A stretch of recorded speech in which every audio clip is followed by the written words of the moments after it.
though we've made it 249 miles, that last mile meant the most to me, and I knew it meant the most to you. But I just wanted to reiterate like the importance of all of that, of everything that we've been through, the revelations that you had, that we've had as a crew, and everything else. And I just wanted, like, I just had to vocalize that to you as well.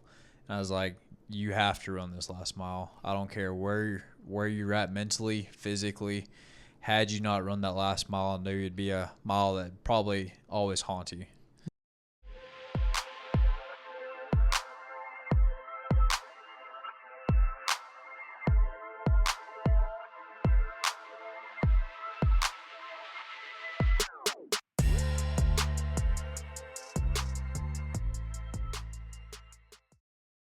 Cameras are on. We're rolling. Rolling, brother. Hello. What's going on, man? Welcome back. I know it, dude. Yeah. How you feeling?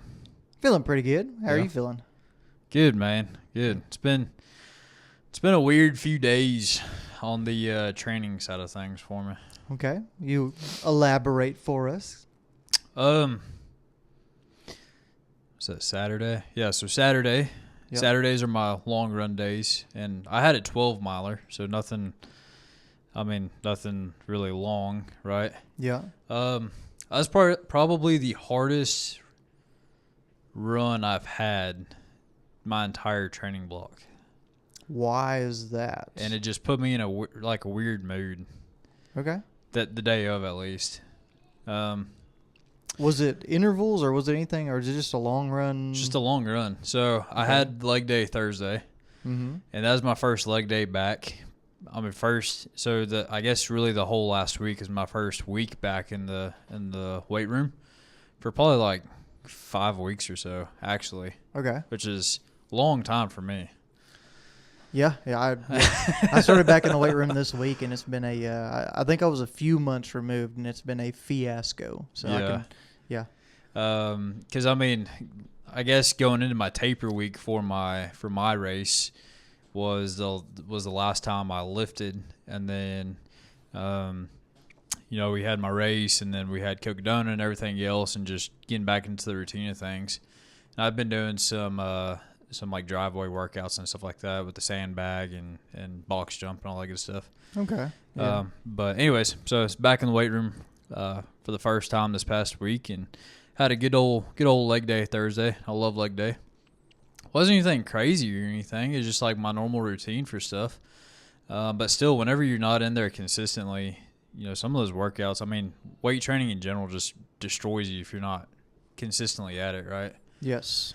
And so, obviously first day after the fact, you're always sore. And then for me, at least, second day is always way worse. And that just lined up with my long run day, which is how it's always been on my schedule. I was just always consistently doing both. You know what I mean?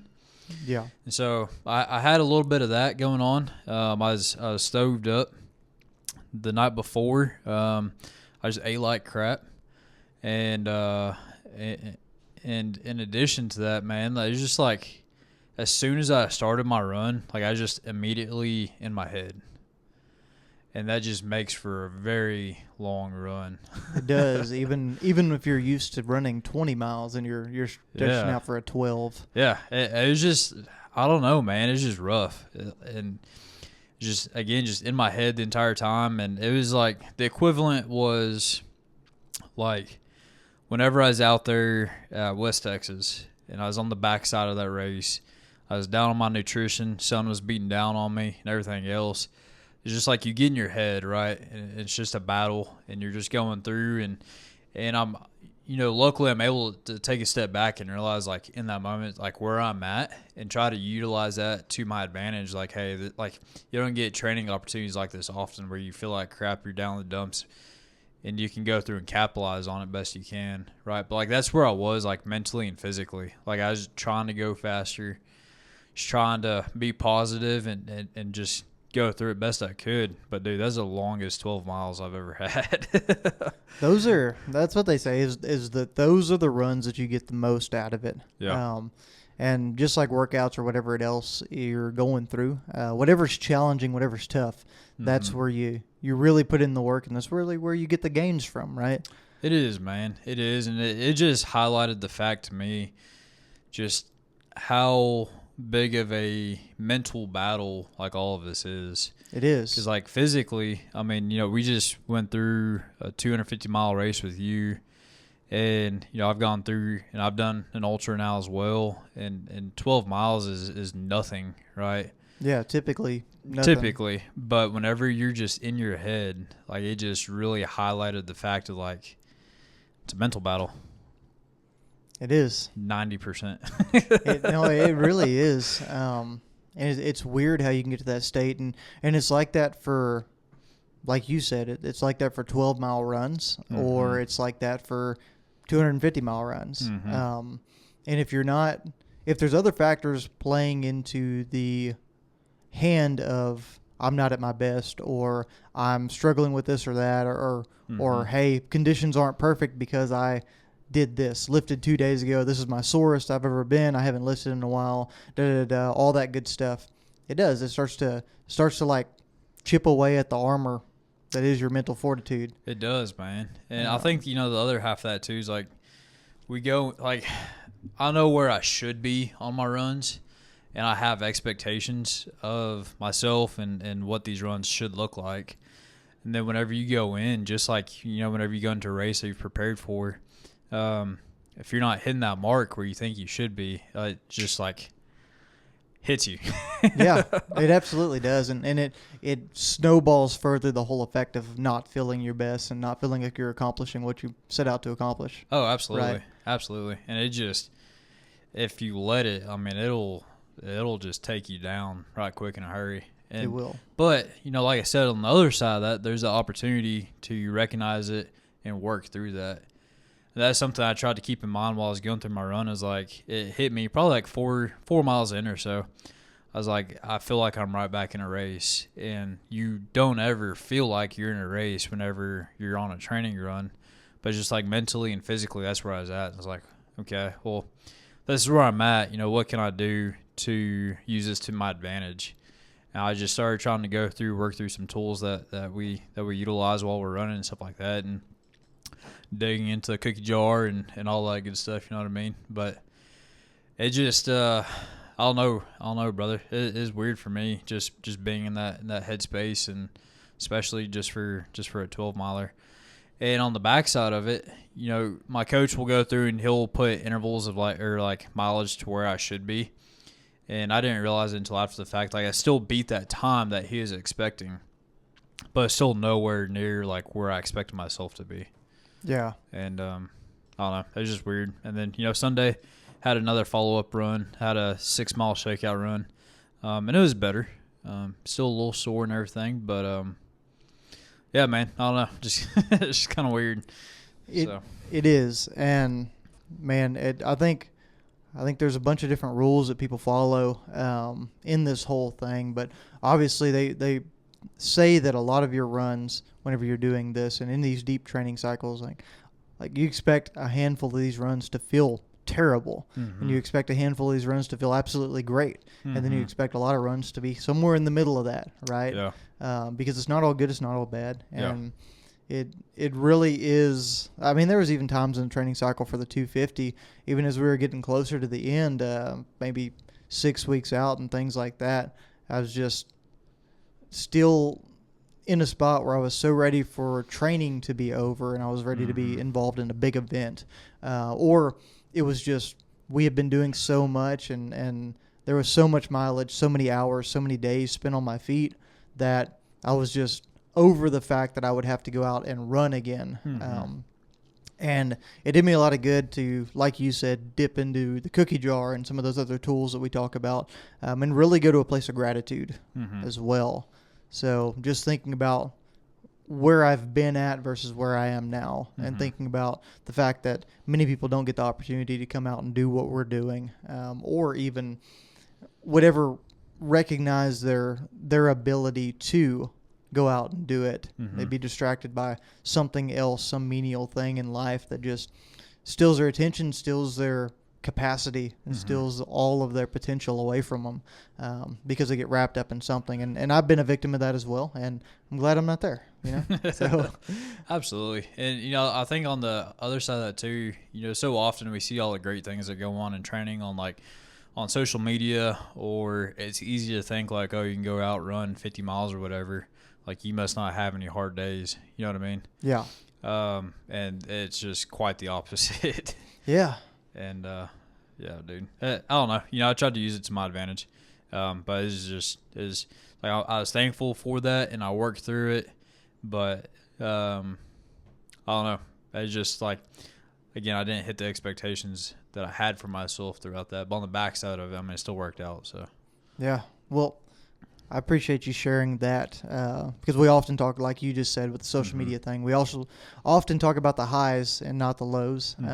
So it is good to get that perspective, not to live in a negative spot at all, but to expose that and say, hey, look, it happens to everybody. It's something you got to work through. And hey, look, we're going to do the dang thing either way, and you're better for it. Yeah, absolutely. I mean, you know, whenever you do have such big goals of like your 250 or like my 100 that's coming up in February.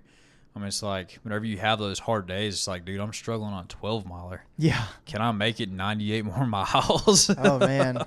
Yeah. You know, it's just easy to go down that rabbit hole and just be negative with your mindset and with yourself.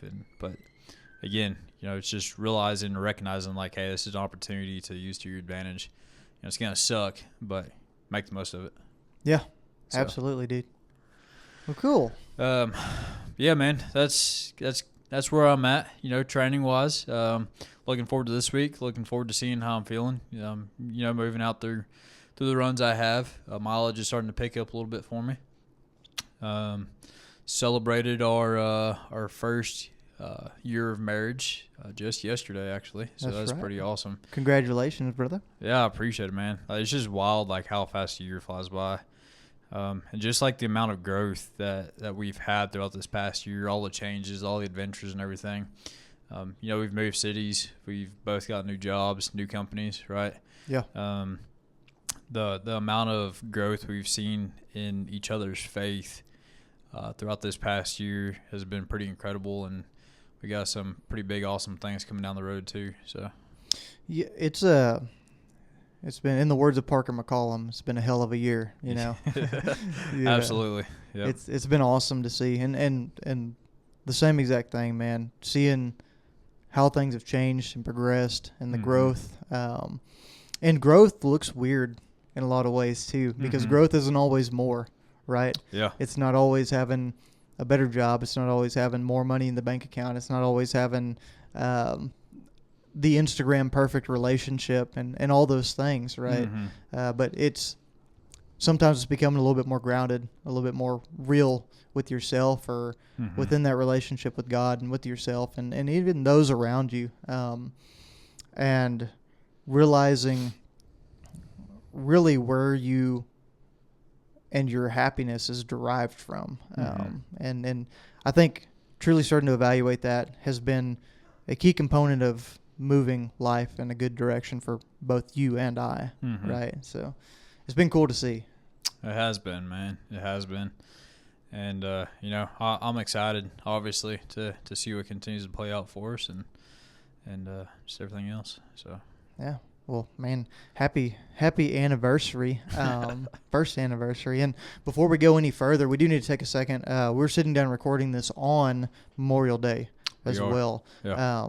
So can't say thank you enough to those who have paid the ultimate price, who have helped gain our freedom, who have been willing to fight for it, and serve a greater purpose in themselves. It's really easy to sit behind a microphone and talk about those things, but the true and honest reflection is it's not just another day that we get to go to the beach or barbecue or hang out with friends and family or even sleep a little bit later than normal, right?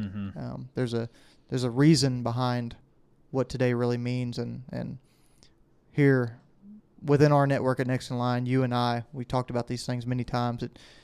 We truly are thankful for everyone that has done that, family, friends, and especially the individuals themselves actually in that spot making a sacrifice. So Absolutely. Yeah, no, I mean, we can't thank everybody enough.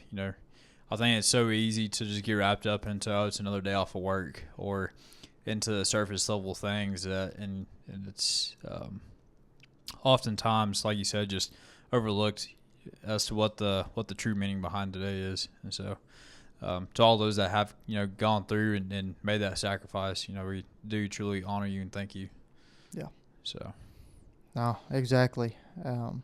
Man, I want to switch it up just a little bit today. I know we're getting ready to dive in and try to knock out the rest of this crazy story that is Cocodona 250. Mm-hmm. But I would like to go ahead and get our sponsorships and partners out of the way. Yeah, absolutely. If you're good with that. First and foremost, we have our recovery partner that has been with us for a long time, Access Recovery. No, they're not a towing service. I know a lot of recovery services is towing. I'm joking. Access Recovery is a state-of-the-art premier recovery center for your athletic recovery in Conroe, Texas. They've got state-of-the-art equipment, state-of-the-art facilities, 2 jam-up good guys running the show over there, and a staff that knows what they're doing as far as getting this contrast therapy and all these other great amenities going for the athletes in the Conroe and Houston area. Mm-hmm. So, what do they got over there at old Access Recovery there, partner?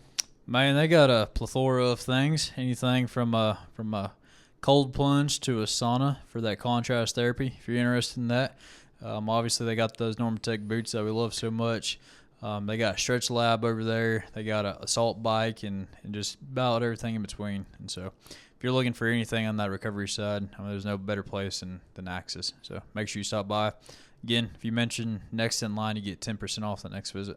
That's right. If you're in the Conroe area or if you find yourself traveling through Houston or Conroe, trust me, it is worth the drive. It'll be an experience that you won't forget, and you'll definitely want to go back to. So make sure you do that. Next, our other sponsor that we've had on the podcast for a few episodes now that we love to share with y'all is Dr. Marriage. You can go check them out at drmarriage.org. And what this is going to be, guys, especially for you guys, but any wives or women out there listening interested in this specific topic, you're more than welcome to dive into it as well. You can get on there and subscribe with your email and get the daily, every weekday they shoot out a message to you, an email with some great information. And what it is, guys, is it's conversation topics rooted in Scripture, rooted in faith, that help really get the juices flowing whenever we talk about a good open dialogue between a man and a wife. Like I said, it's rooted in faith. He shares a scripture verse with it every single time. He relates it to God, and he shares a simple message of a point of development for men, especially within their relationship. There's also some other awesome materials on there, such as courses, such as podcasts and other media streams for listening a little bit deeper and hearing about the men's side of relationship health and even a lot of the women's side as well. But I would highly encourage each and every one of y'all. I'm subscribed myself. Go subscribe to drmarriage.org. You won't regret it. It's a great way for you and your spouse to grow closer. And man, I can't recognize them or recommend them enough. Mm-hmm. So absolutely. Yes, sir. Dang, dude. Yeah. I don't know. You're just so thankful to have 2 sponsors like that. On the recovery side with Chris and Kyle, and then through Dr. Marriage. I mean, they're out there to support the community and just everything that we support here next in line. So yeah, and to say that as well, you hit the nail on the head. Everything we support here at Next in Line, we aren't just going to take sponsors on that we don't believe in. Mm-hmm. These are things that we've both actually believe in and have utilized. Access Recovery is a phenomenal sponsor, and they really, truly care about what they're doing and helping people. And that's the same thing with Dr. Marriage. They truly, both of them are set up to help people. They're things that both of us have been around or related to or fully believe in. And that's why they're sponsors on this show. So don't think that we're just peddling some stuff out there, guys. We really think that resources that can help y'all are vitally important. And if we can combine that with the opportunity for a sponsorship, hey, we're winning, right? Yep, absolutely. So. Absolutely, man. Well, last time we wrapped up around Fain Ranch, which is mile 9 to 6. And that was getting into a time where we came really close to making a big mistake. Yeah. So Jim Corbett, my second pacer, and I came out of Iron King, and I had some quad stuff going on, but I was starting to feel a little bit better. Yep. We found some flat ground and we pushed it, dude. So, we talked about last time, we nailed on the head every time, just about with the amount of time that would take to go through section to section, right? Yep. And I don't recall what we had for this specific section, but I do recall after the fact thinking, why in the world did we think it was going to take so long to go 5 miles? And I think I think partially is because we've heard, oh, that's the flattest spot of the race, and everybody thinks they can just boogie through it, when in fact you're running through cow pasture, right? And so it's rutted, running through some stuff that's not truly trail. However, we miscalculated that one. Yeah, just a little bit. I think we expected to take a couple hours to get across or something like that. We did, and that was not the case. It was not. We got through it in like an hour 20. An hour and some change. Yeah. And here's the thing: is that one, I think we waited around the aid station whenever y'all left longer than I think we realized. But two, like, we hadn't eaten yet, and we're like, dude, we gotta go get some food. Barnes is like up next. He hasn't had food yet, so let's go run down the road. We're gonna go get some Chipotle, get some carbs, get some protein, then hit the road.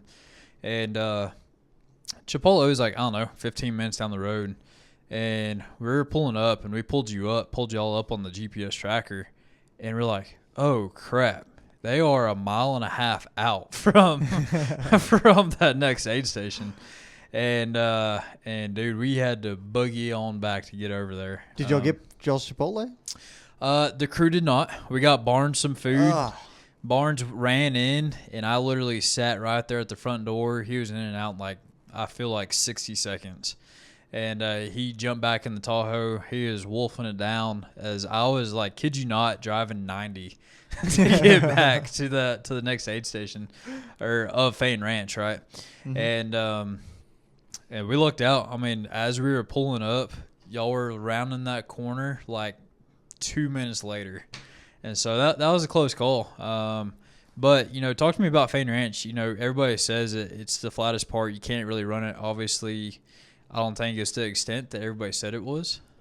Yeah, so that first part, you do get into a little bit of it's probably the least runnable section is the very first part coming out of Iron King. Mm-hmm. You were in true cow pasture, and if you're like us and you've had reason to run through cow pastures in your past lives, it's a little bit of a pain. Yeah, I was going to say, that did obviously help us out there, because that's something that we're used to. it did. We tied into a cow pasture, but I mean, it was also to a point of it was runnable through the first part of that cow pasture, and then it got really thick, less maintained. There was no true road, and we got turned around a little bit on our GPS because the flags led straight across the pasture and then disappeared, and then our GPS looped all the way out around the edge of the fence. So we ended up kind of backtracking. There's a few of us, not just me and Jim, but there's a few different racers lost out there too.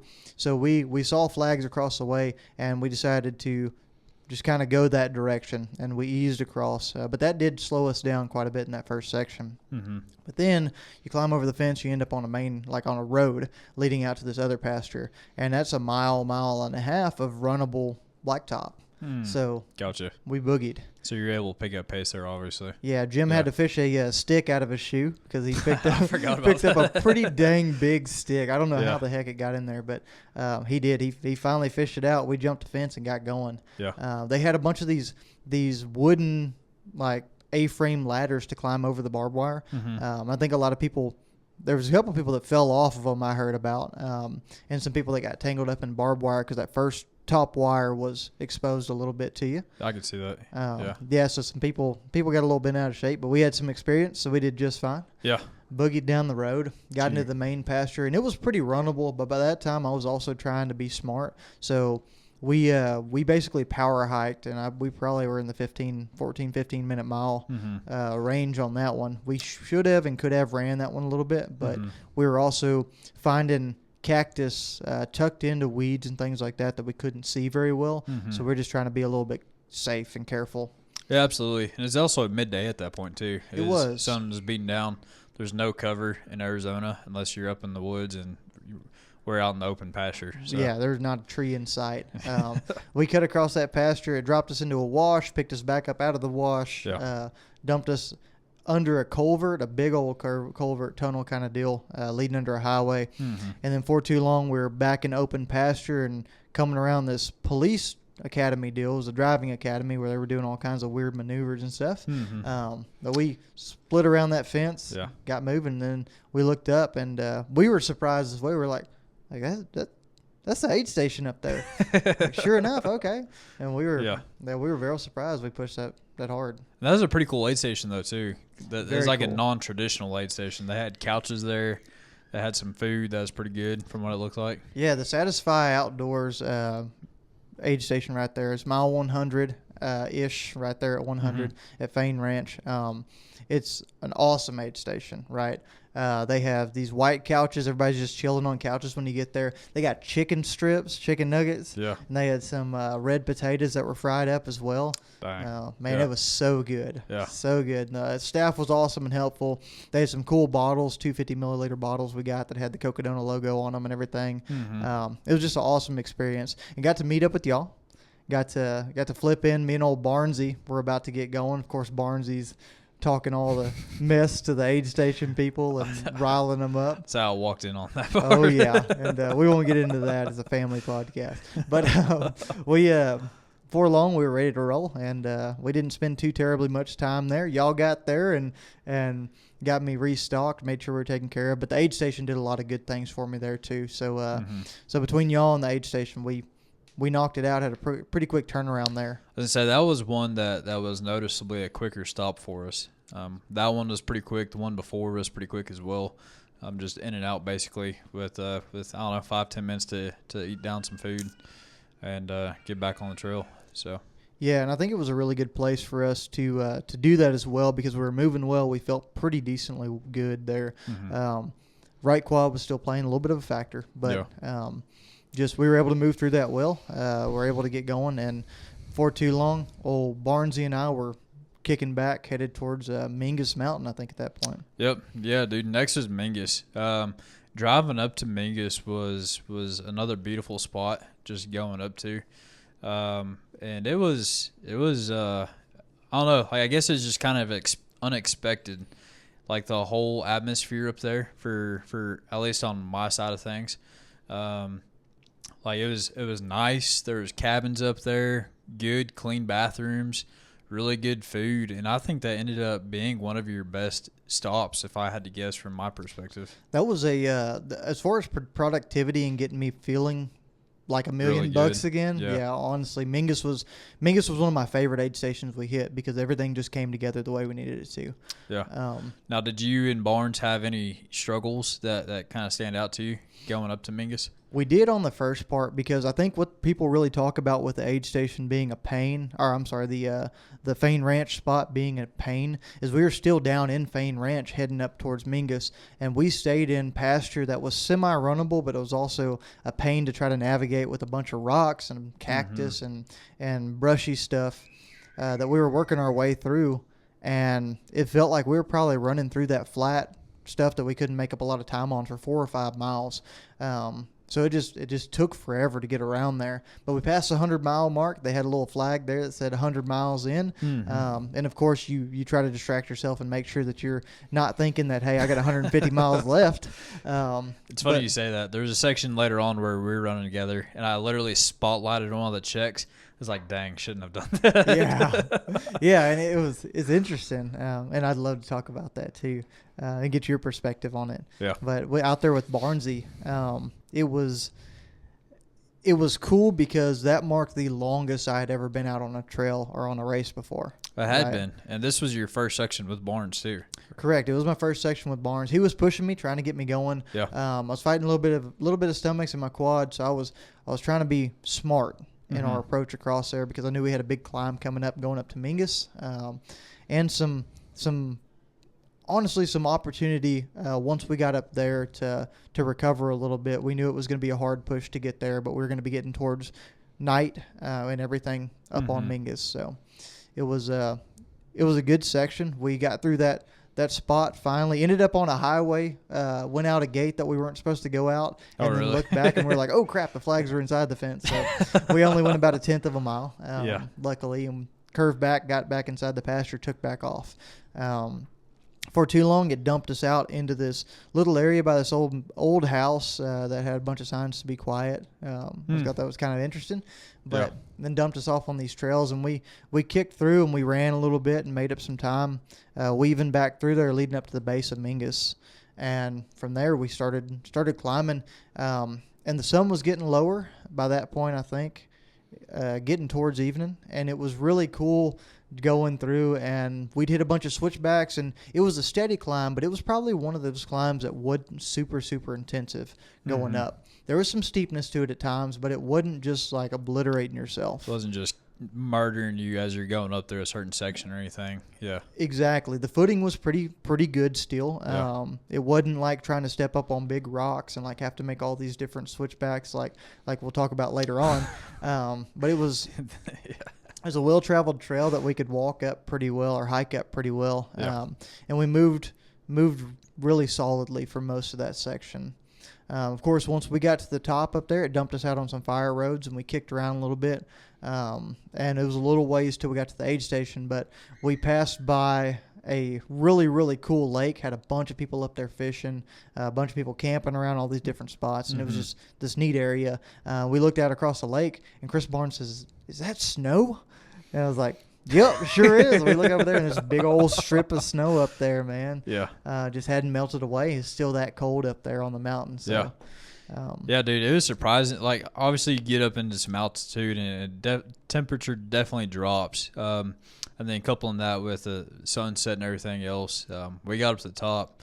And, I mean, I've been in shorts and T-shirt all day. And then we got up there, it was like, ooh, it's actually a little chilly up here. Yeah. And if you're standing outside, you definitely wanted some cover on you. So exactly. But one good thing I'll say about that section with Chris Barnes and being the first section, he made sure that we stopped and reflected on things a little bit, took some pictures and things like that. Whenever he felt like, I'm sure it was part of feeling like I needed a little bit of a rest on the climb because I'd start dragging. He'd slow down. We'd take some pictures or just admire the beautiful, gorgeous views because we could see the canyons leading back into there and a bunch of hills and mountains. Just the beauty of it. Yeah, it was gorgeous, man. I love that, and I love doing that throughout all of our races. Whether it was out there at 7IL looking up at the night sky because all you got is brush around you and sand, right? Yeah. But especially out here, I mean, that's something that me and you did a few times too. I know Jim did. I know your dad did as well, like just stopping. Just taking a second to actually like take it all in, because I mean, regardless of how fast you're going or you're not going, like it's like if you're not taking advantage of what's around you, you're just gonna miss out on so much. And I think that was a huge factor in the fact that you had asked me if this ever became like a deal where I couldn't break it down far enough. But we stayed really present in the moment with every section that we went to. And I know it was because we fangirled over this race for so long. Yeah. You know? Yeah, absolutely. And it was finally like, oh, crap, we're here. Like, this is what they were talking about. Even the sections that sucked, like we'll talk about coming out of Jerome. Yeah. It was like, God, this sucks, but this is what they were talking about. You know? No. I mean, it just allowed us to actually be in that moment and be like, oh, like this is what we saw in this documentary, one of the 50 that we watched or whatever it was. Exactly. So it just put you in the moment, just made you realize like, gotcha. So. Yeah, no, exactly. And we snaked back and forth, climbing here and there into some rolling stuff before we finally came into that camp that was the aid station for Mingus. And they loop you around kind of. You see all the cars up ahead and you're like, what the heck? And then they loop you back into these cabins, tucked back in there like you said. And really great aid station stop. Yeah, absolutely. At that stop, again, we got you some really good food. You had 2 plates of lasagna. I had 2 plates of lasagna, man, at 100. And how far were we in on that one, Mingus? So Mingus was 108. 108 miles into this race. We're getting ready to go in tonight. and I get handed 2 plates of lasagna and a cup of Mountain Dew. Yep. Oh my gosh, dude. Game changer. It was so good. And on top of that, you got a massage. I did. Old Philip up there, man. He's a heck of a dude. He was getting set up, and I went and asked him if he's doing massages. He said stretches. I said, okay, that works. And he worked stretching and massaging. Yeah. And what he did was he said, anything bothering you in particular? I said, I'm just sore kind of overall, but my right quad's messing with me. And he did.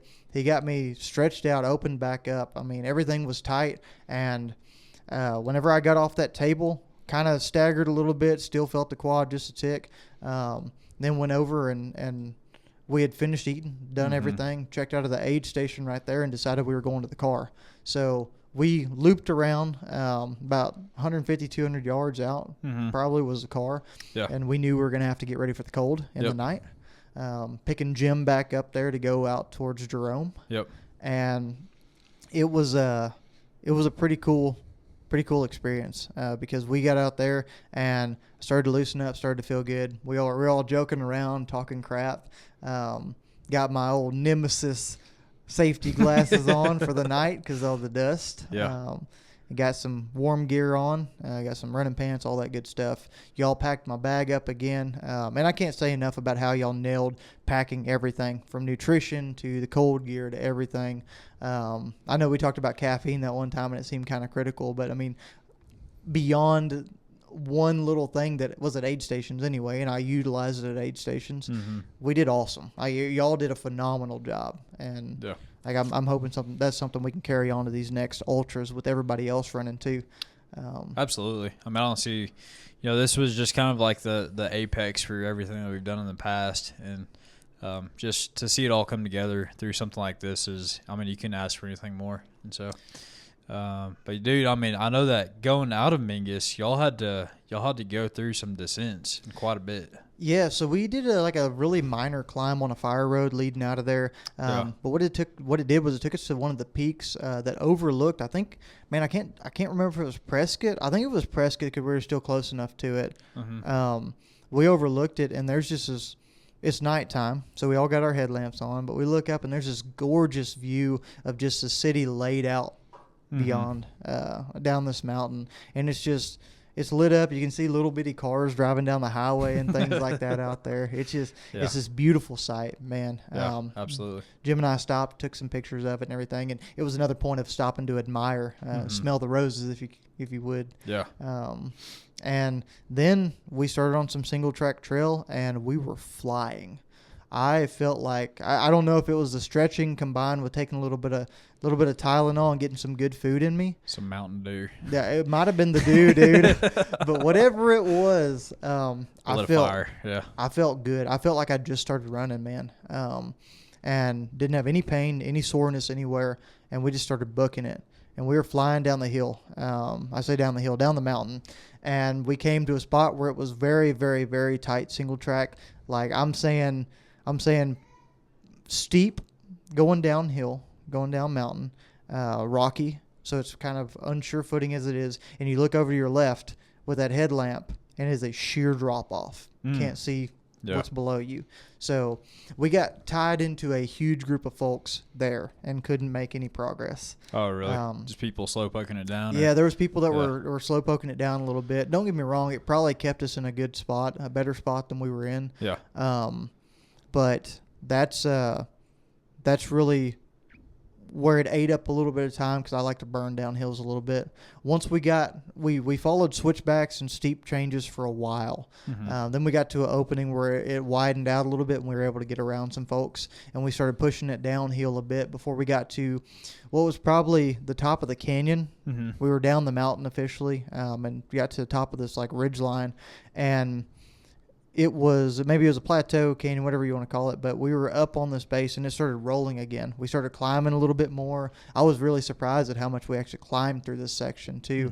It wasn't anything super significant or steep, but we got to a point of getting, I got a little bit like, man, come on, like I wanted to bust the downhills and all this different stuff, and then we finally got into it a bit more. We got into some footing that is coming down to Jerome on those fire roads.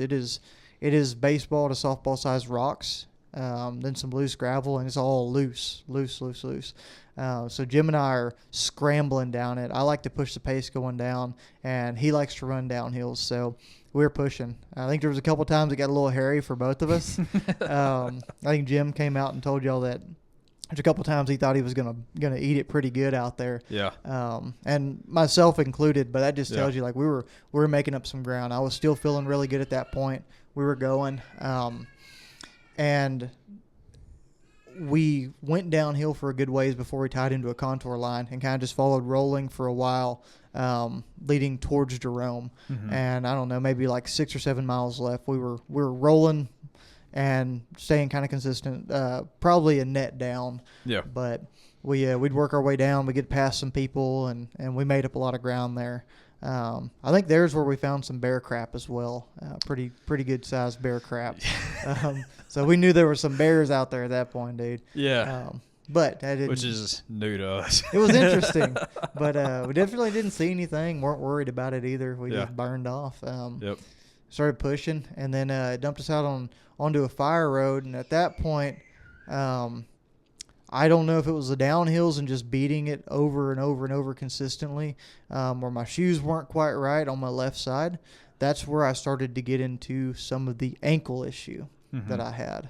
And as we on these fire roads, the thing about them is there's no rocks, there's no change of footing, anything like that to hit or change the angle of your foot. It's just straight down. And what happens if your shoe isn't right, and apparently mine wasn't, what you're doing is you're just hitting that front of your ankle, that front tendon area, on the laces the entire time. Yeah. And I'm sure there's something I could have done differently right there, but from that point on, it was just downhill on those fire roads for a few miles. For a little while. Yeah.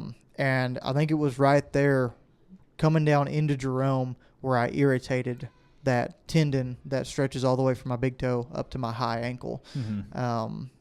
And so it slowed us down just a tick, but we still pushed through some stuff here and there. And we were moving, coming off of that run pretty well. And then we got into town and slowed down a bit. I started to feel that ankle a little bit more. And I think whenever we had to climb just a little bit coming to town and then curved around for the aid station, and went back in there, and it was one there I was picking you up. Mm-hmm. And we wanted to grab some food, so I think I ended up with a couple tacos over there, and a quesadilla. Yep. That was the one where they told you had to wait for your runner, right? Yeah, they told me. I walked up to the aid station, and I was looking pretty fresh. I mean, I felt good besides the dang ankle. So, I mean, that's a testament to how good you looked, I guess. As a compliment. I walked up to the aid station. I was like, "Hey, can I get a couple tacos and a quesadilla?" And she was like, "Yeah, but you're gonna have to wait for your runner to get here." And I was like, "I am the runner." She's like, "What?" She's like, "You look way too clean, like." Way too, you look fine. And I was like, you weren't running hard enough, Chance. I guess not, man. But I was like, I'm the runner. And she's like, yeah. Oh, okay. I was like, yeah, bib number 48. And she gave me 2 tacos finally. She was like, my wife was with me, and we were both kind of laughing, but that girl was like perplexed that I was the runner. So I ate those 2 tacos. I'm a picky eater. It had a bunch of crap on them. My wife, my loving wife, knocked a bunch of vegetables and things that I didn't care for on them, because I'm not really that kind of guy when it comes to tacos, especially. But scarfed me down a couple of tacos and went back and got a quesadilla. And my ankle was hurting me pretty dang good because we had stopped and it stoved up by that point. And at that point, we got kind of recalibrated, paid attention to it. I think I took some Tylenol, and we decided to go. Yeah, man. So that was, again, that's whenever you picked me up for my first pacing section. Is it 126 right there? Yeah, 125, 126, somewhere around there. And so, on our drive down there to that area, Jerome is like literally just on the side of a mountain. Yeah. Like if you didn't know where you were, you probably would never find it. Yeah. And I wish that I could see Jerome during the daylight. Like I just feel like that'd be a really unique, cool town to see. But getting to run through it at night was pretty phenomenal too, and seeing the cool constellation that's out there. And it's an inside joke. Yeah. With my loving wife. Sorry, Kendall. But no, I mean that was the first time you picked me up. And again, it was still pretty chilly up there too. We're still high up. It was. And it was super windy. But no, man. I mean, we took off down the road. I mean, we were on the roadway for what, 2 miles, 3 miles or so before we hit that trail that started going through probably the worst section of the entire race. I would say that was the worst footing section by far of the entire race. Yeah. We scrambled down Jerome. It was loose, but it wasn't completely unrunnable. Yeah, I mean that entire dude, I don't know, his first like 3 miles of trail that we were on. Yeah. I mean it was a closed off utility section that was for the city, I'm assuming.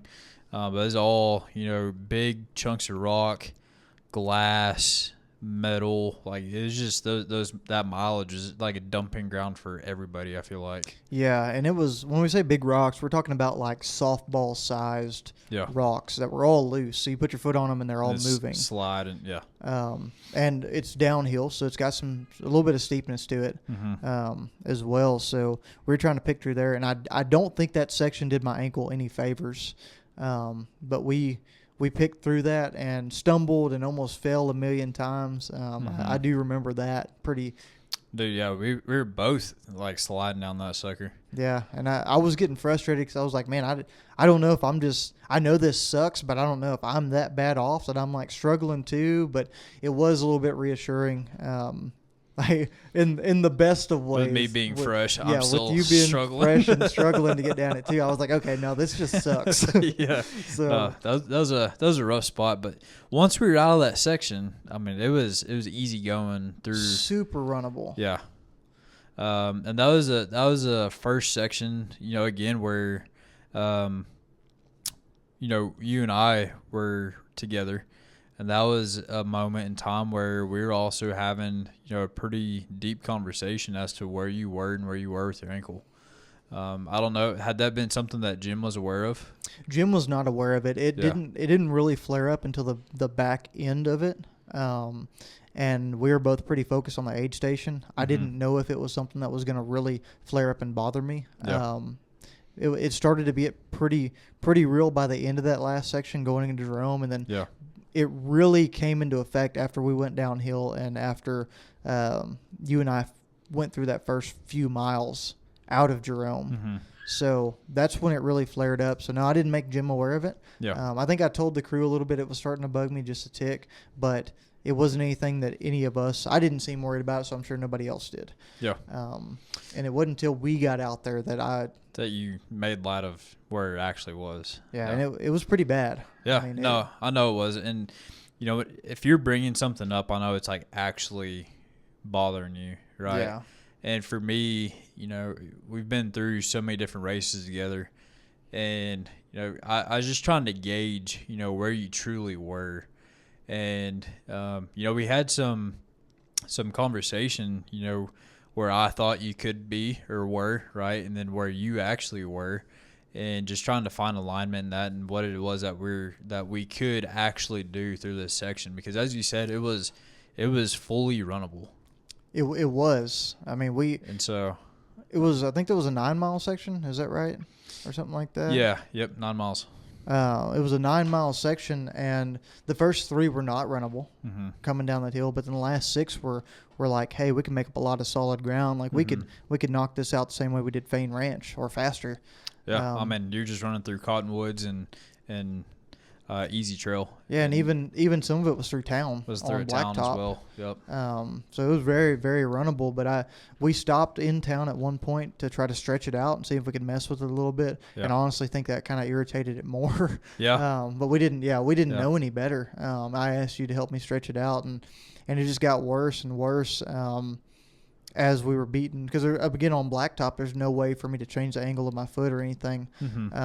So it continually started beating against it, and I didn't really. I messed with my shoe a little bit, but I didn't really get too far into it. And by the time we got out of town, I was pretty much walking that entire last 5 miles. Yeah. Yeah, no, man, we were power hiking through it best we could, at least. Yeah, power hiking is probably the right word there. But we were, and you were pushing, you were wanting more and more, and rightfully so in the section like that. But yeah, we were trying to gauge where we were at. Got deep into conversation about the ankle, and it really was a turning point because I was at a point of being super conservative because I was seeing, hey, whenever we get to this aid station, we've still got 115 miles left to go in this race. Mm-hmm. And you were more of a mindset, I think, of, okay, this is a new norm. We need to push through it kind of thing a little bit, which is... I certainly was. Yeah, yeah, and that was a really good thing to have, but I was being extremely cautious, and I think because of that, we were at opposite ends of the spectrum a little bit, and not necessarily frustrated, but probably thinking that the other one wasn't exactly on the same page or was coming about it in a way that wasn't the way we should have been coming about it at points. But one thing we did in the midst of all that, because we were back and forth for a little while. It wasn't argumentative or aggressive or anything, but I was getting frustrated because I was trying to figure out what the hell was going on with it, and amongst that, I wasn't eating well, and it was like I was worried about the race. But one thing that you did right then and there that was spectacular, and we talked about it just a little bit ago, but you said, "Hey, stop, turn off your headlamp," and I did. And you turned yours off, and you said, "Look up," and we looked up at probably the most incredible view of the sky. Out there just in the middle of nowhere, dude. That was the clearest that I'd ever seen the Milky Way. Yeah. And literally just the billions of stars. Yeah, Big Dipper. We didn't ever find the little guy. There's too many stars to find the little guy. Yeah, I know. Some that we weren't used to.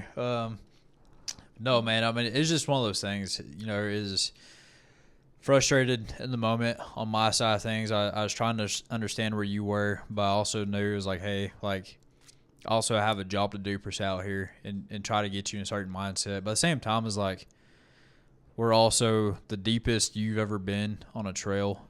I'm also coming in fresh. I just come out of a nap. You know what I mean? That's what I was going to say is you were fresh and on a really runnable section. And the way you and I operate is that was something we burned down. Yeah. Yep. So, absolutely. Yeah. I get that.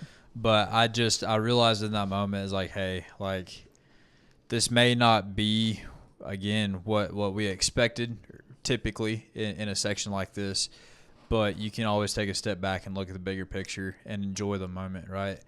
And for me, getting to see the night sky is something that I've always just absolutely loved. And I knew we're literally in the middle of nowhere, and you're not going to get a better view than in that type of place, right? And so exactly. I don't know. It's just an easy thing to just take our mind off things and just take a step back and like, hey, there's bigger things than just this moment. You know what I mean? So exactly, and it was just a prime example of the importance of having the right people around you, because you know what we needed there, and you made me stop and evaluate. And I think it's just kind of like a reset for us. It was just great. About It really was. Because after that section, that was when we were going through the cottonwoods, and we started getting into some really good conversation. We did. We had a water crossing. I was asking you about gators in the desert. Yeah, I don't know if you remember that. I do. We were wondering, because most of the areas that we've been in around Houston and everything like that, sure enough, have had some old alligators, but. They got bears, folks, not alligators. That's correct. Yeah, which arguably could be a lot worse. But no, man. All in all, it was still a good section. It was. And there was some growth that we both had throughout that. And later on, down in the race, we both reflected to that moment and the growth that we had in that section together. So, agreed. No, we really did, and you took it on in from there. I think we came into Dead Horse State Park. Next. Yep. We came into Dead Horse. It was early in the morning, I think, not too far before sunrise. Got a little bit of food in me there. They had hot dogs there, but let me tell you, hot dogs sounded absolutely terrible. So I don't remember what it was. 5S hot dogs. Yeah, Bar S hot dog, Bar S, baby. You sorry. better get it right. That's my brand. But the hot dogs weren't hitting the spot at that point. So I don't remember what it was I got from them there. But I got some calories in me. I think I even I laid down for just a little bit. That might have been a 30-minute nap spot right there, if I'm not mistaken. But it was also an evaluation point.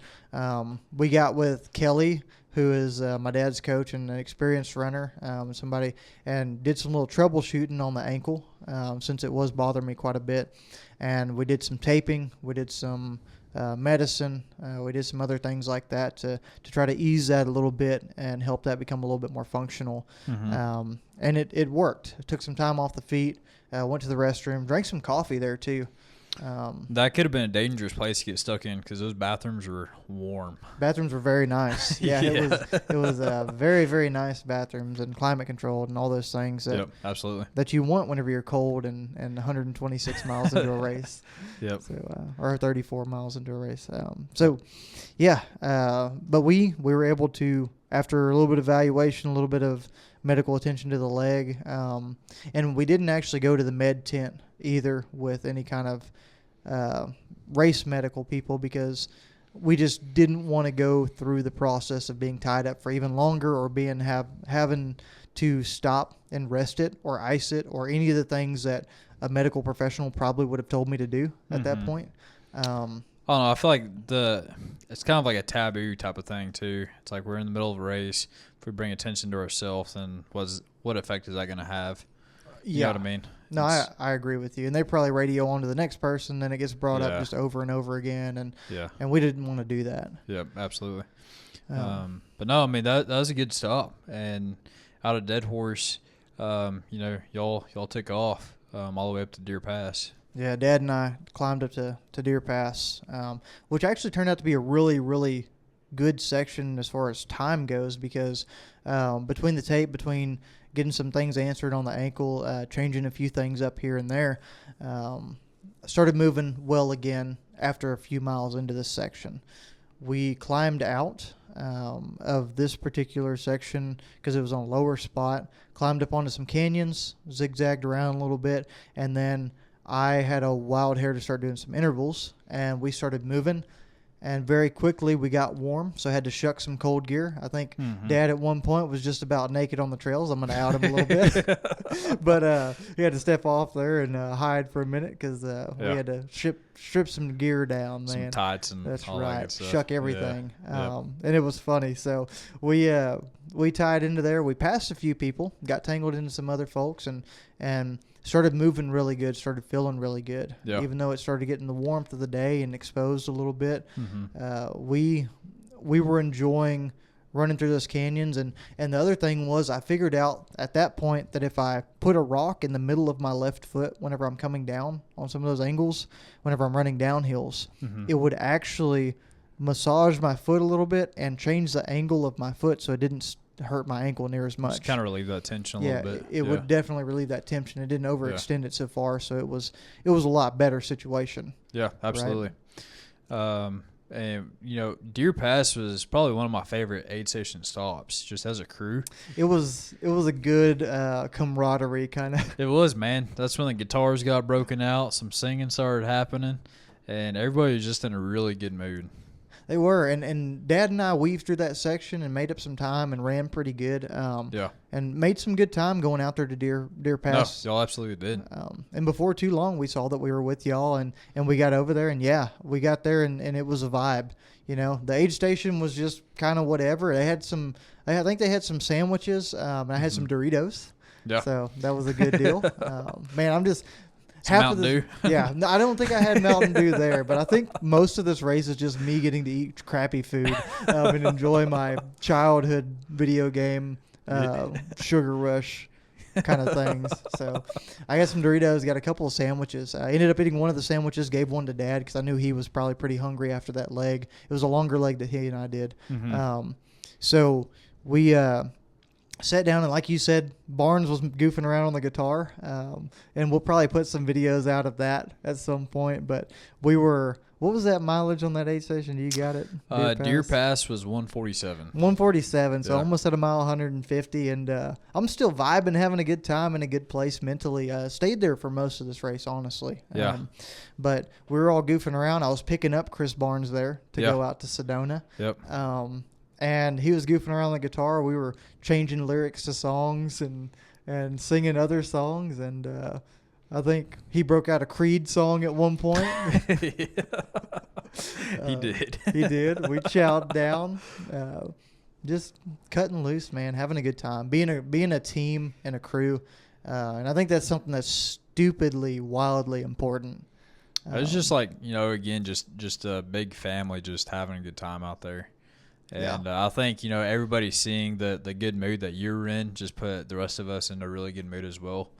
And just not like, okay, we got to bring them back up again. Like, you're already up, man. You're just, like, having a good time, and the rest of us were too. And so it's a really good stop.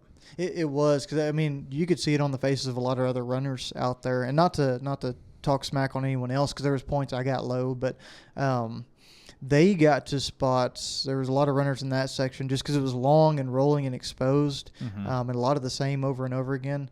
But I just kind of got wrapped in the beauty of it. Dad and I had some good conversations, and we knew we were making good time, so that always helps. But there were some people that got down low, and they could probably get to a spot where they didn't have the same aid station experience we did. Yeah, absolutely. And, I mean, with the highs do come the lows, you know what I mean? Yeah. And that was leading into Sedona for you, correct? Yeah, so you climb. Me and Barnes come out of Deer Pass. Yeah. We're making good time, running some intervals, things like that, and we make it over to start to jump into some red rocks and things like that before too many miles, and we end up in a really cool spot, man. That was a decently long section as well, leading to Sedona, and we start climbing. And I think at that point, the Sedona Canyon's 125 milers, the guys that were running 125-mile race, kicked off right that morning, and a couple of those first guys, the guy in first place and second place and even third, blew past us flying. Holy How'd that crap. make you feel? Dude, I didn't feel any type of way about it, but besides just amazed at them. They were making moves, flying, not even breathing hard, no trekking poles, flying up these mountains. We're climbing mountains out there, high elevation, and it was just cool to see them be as competitive and good as they are. Yeah, absolutely. And one of the cool things, too, is that I don't recall what place he was top 3 for sure, but the guy that won my 50, or he ran the 50 miler, but out there at West Texas Ultra, he was also running Sedona 125. He was. And that dude's a monster. He is. He doesn't, like, not talking smack on the dude, but he doesn't look like your typical runner. He's a shorter, kind of stouter guy. Yeah. Little Hispanic dude, and just awesome spirits, like nicest dude in the world. Just like the epitome of like a mountain goat, just like bouncing around just on the trail, just effortlessly, and you're just back behind him like, what is going on? He passed us at the water station coming into Sedona. Yeah. And he just, you're right. He was boogie, and he felt good. We talked to him for a little bit, but he didn't have no time he was moving. Yeah. And he did. And me and Chris were messing with him and talking to him, but it was cool. Yep. But yeah, we climbed up this massive mountain, crest of this hill, and we see Sedona. I mean, you see the red rocks, you see the beautiful rocks right there in the middle of the canyon. That I think it's 3 big old structures. I have a specific name for them. I forgot what they were. I'm sorry. But you see all the beauty that is the red rocks of Sedona. Dude, Sedona is absolutely beautiful. Like, probably, in my opinion, the most beautiful part of that entire race. It was just true, like, picturesque, like, postcard type stuff, just in person. Is like, this is incredible. Yeah, it was, and I wish we would have had more time to spend in Sedona because of that. It's just beautiful. Yeah. And so we went through and climbed up to Sedona, saw everything from the top, stopped, took some pictures, reflected again in those moments a little bit. There was one point where I was needing to stretch out my legs a little bit, and what that was I was basically needing to take my knee and put it to my chest, and I couldn't really hold my balance. So at one point, I had Chris Barnes just stand there. I just leaned against his chest, and I just put my knee on like in between his chest and mine, and I did it with both legs, and it was just like it was the gayest thing I think we had ever done on the trail, right there, at least in the moment, because we were talking to each other, and you know how Chris Barnes is. It was just this awkwardly, all whispering in each other's ears. pretty much. It was the awkwardest, funniest. Are we really doing this overlooking the mountains of Sedona together? and it was amazing. But it helped me. I've started feeling better after it, and we started to cruise downhill. Yeah. Weave back through there. And Sedona quickly became probably the most challenging section of the race for me after the big, beautiful initial climb whenever we dropped in. And that is because it was very hot. It was very exposed. I got behind on my nutrition. And I think it was just a challenging place for everyone, even pacers and all of that. You drop off the mountain and you're in a canyon, so wind is minimal. It's hot, it's exposed, we're in red sand, and we're rolling hills. So it's up and down. We just made a big climb, and then with about 5 miles to go, or we hit a water aid station and we're close to the town of Sedona. That drops us back in the canyon. And the last 6 miles, we're flirting with town the whole time. It's like, okay, when are we going to get to town? Because it like trail runs right behind a building, right? We're right there tucked in on the backside, and then we drift back out in the canyon. Jets back out. Yeah, and then we're climbing. We're okay, oh, it's going to drop us into town because we know we had to climb a little bit to get back into town. And then sure enough, it drops us right out the other side, and we're back in the canyon again. Yeah. So it was just back and forth, and it's hot, it's exposed. We're passing people are passing us. It's just kind of back and forth. Everybody's moving about the same in this time. We talk to some folks. We have a good time here and there, but it's hard to keep your mind out of the gutter as far as negativity goes in that situation for us. So we're both, I think, both of us, I know I was struggling a little bit. And finally, I'm just like, man, I wish it would just drop us into town. And we make this big climb, and we're getting into some thicker foliage, and then next thing I know, it drops us into town. And I'm like, awesome, we're there. It's better. And it makes us run, the race makes us run about 200 yards or so down this steep hill. I'm like, okay, my ankle's still hurting me. I'm still dealing with that, whatever, but we're pushing through. And I'll just say it now, my ankle was hurting me throughout the rest of the race, any downhills and any flats and things like that. And I'll talk about a little bit what I had to keep doing to get it to act right. But we're going and going and going downhill for 200 yards steep, and then we look up and it's 600 yards steep uphill back into town, and I'm just like, damn it. Like, that's not what you want to see. So we climb that, and we're like, okay, the aid station has to be close. So then we hook a right, go down this road a little ways through Sedona. We end up a mile down there at a red light, and it tells us to turn left. Still no aid station. And we're like, what the heck, dude? So I'm starting to get a little frustrated in my own head at this point. And then we go another half mile down, and there's a split, and it goes off to this trail. And I'm like, all right, aid station's got to be a little park right in here.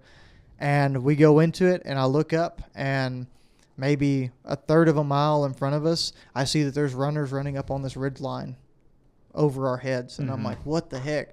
So now I know we got to climb even more. We got to go up to this aid station. We're still not there. So I've been ready to be there for the last 5 miles. And I let myself get into a spot where I was so like anticipating that aid station so hard that, and just wanting to be there, I didn't stay present in the moment at all.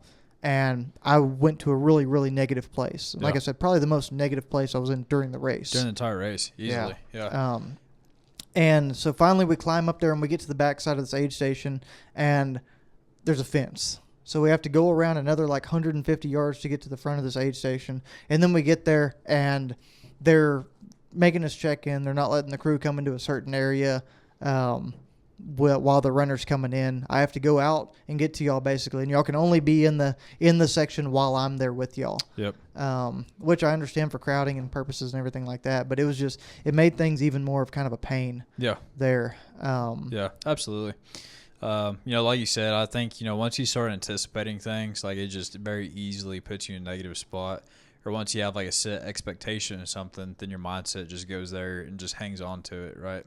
Yeah. And I mean, that is something that we were talking about earlier with my 12 miler. You know, you're going through, you have all these set expectations, and once you aren't meeting them, like it just like instantly just puts you in a negative mindset. And so, however, that was also a turning point for you too, because that's whenever you actually got again some decent sleep. You had a 30-minute nap at this section and some good food. Yeah. I came in and I knew I wanted food. I knew I wanted some rest because honestly, I came in and I was tearing up. Like I was crying again because it was rough. Yeah. It was a tough last 6 to 8 miles. And I get there and finally I'm here. I'm at an oasis in the middle of all this crap that I just had to deal with, you know, and it's beautiful. All of it was beautiful and gorgeous, and I wish that I had access to run those places every single day, but in that moment I wasn't present enough to realize those things, right? But what I did realize when I got to the aid station was my wife's here, my daughter's here, my crew's here, all these people that are going to take wonderful care of me, and y'all did. I wanted to go to the car because I wanted to sleep for 30 minutes because what that did for me was not necessarily even the rest. I knew we weren't going to get much rest between here and the end of the race. Mm-hmm. So I did want some rest, but it was way more about the mental reset of, hey, I need to be out of this thing for just 30 minutes. Yeah. And I did. Y'all went and got me a burger. And I think maybe some fries. I don't remember if there was fries there or not, but no, man, we got you some solid food, some really good calories, and where you made sure that you drank down some liquid, obviously, before you took a nap too. That was one of the key things that we tried to implement throughout this race because we'd heard so many times, if you didn't do that, like post nap, then you're gonna feel like pretty rough. You know what I mean? And so, sure. That was just something that we tried to capitalize on. It's just an easy opportunity to take advantage of. It was, and it worked really well. So by the time we got up and out of there, I was kind of slow starting again. I was stoved up and everything, but I felt re-energized, which was good because we had a pretty big section coming up with arguably one of the biggest climbs of the entire race. But it's really the turning point of the race of once you get through this section, you're somewhat smooth sailing, quote unquote, for what this race is. Yeah. And getting through Sedona and climbing up to Sedona was kind of a point where it was like, okay, now all we got is this climb. I've got Jim with me. Once we get through this next section and we're up on the plateau, like this race is essentially over. We've just got to push through some things, stay present through these last sections, and enjoy them. Yeah, absolutely. And we're 250 miles crossing the finish line, right? And that's where my mind was leaving Sedona. So we left Sedona. We started weaving down these roads, down a couple trails and things like that. Climbed into a couple spots where I guess all the markings had been removed in this park.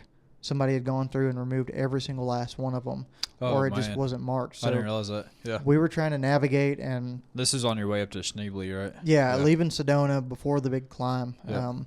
And we climbed up some canyons and stuff like that. We had some pretty good climbs leaving there, and it was just navigating through the spot and having some people help us navigate that were running. There was a pacer that knew the area pretty well with another runner. So we were making good time and pushing. And then finally it got to where it was pretty self-explanatory and we were able to push ahead a bit more. That went through there, made some pretty good time coming through. Climbed for a good ways and then dropped way back down. And there was one point on that climb where Jim looked over and saw this bridge that was just beautiful. And he goes, "Hey, that's a beautiful bridge." And I was like, yeah, we're going to get to see it up close. And he's like, "Wait, what?" I said, "Yeah, we got to go under it." He goes, "Oh."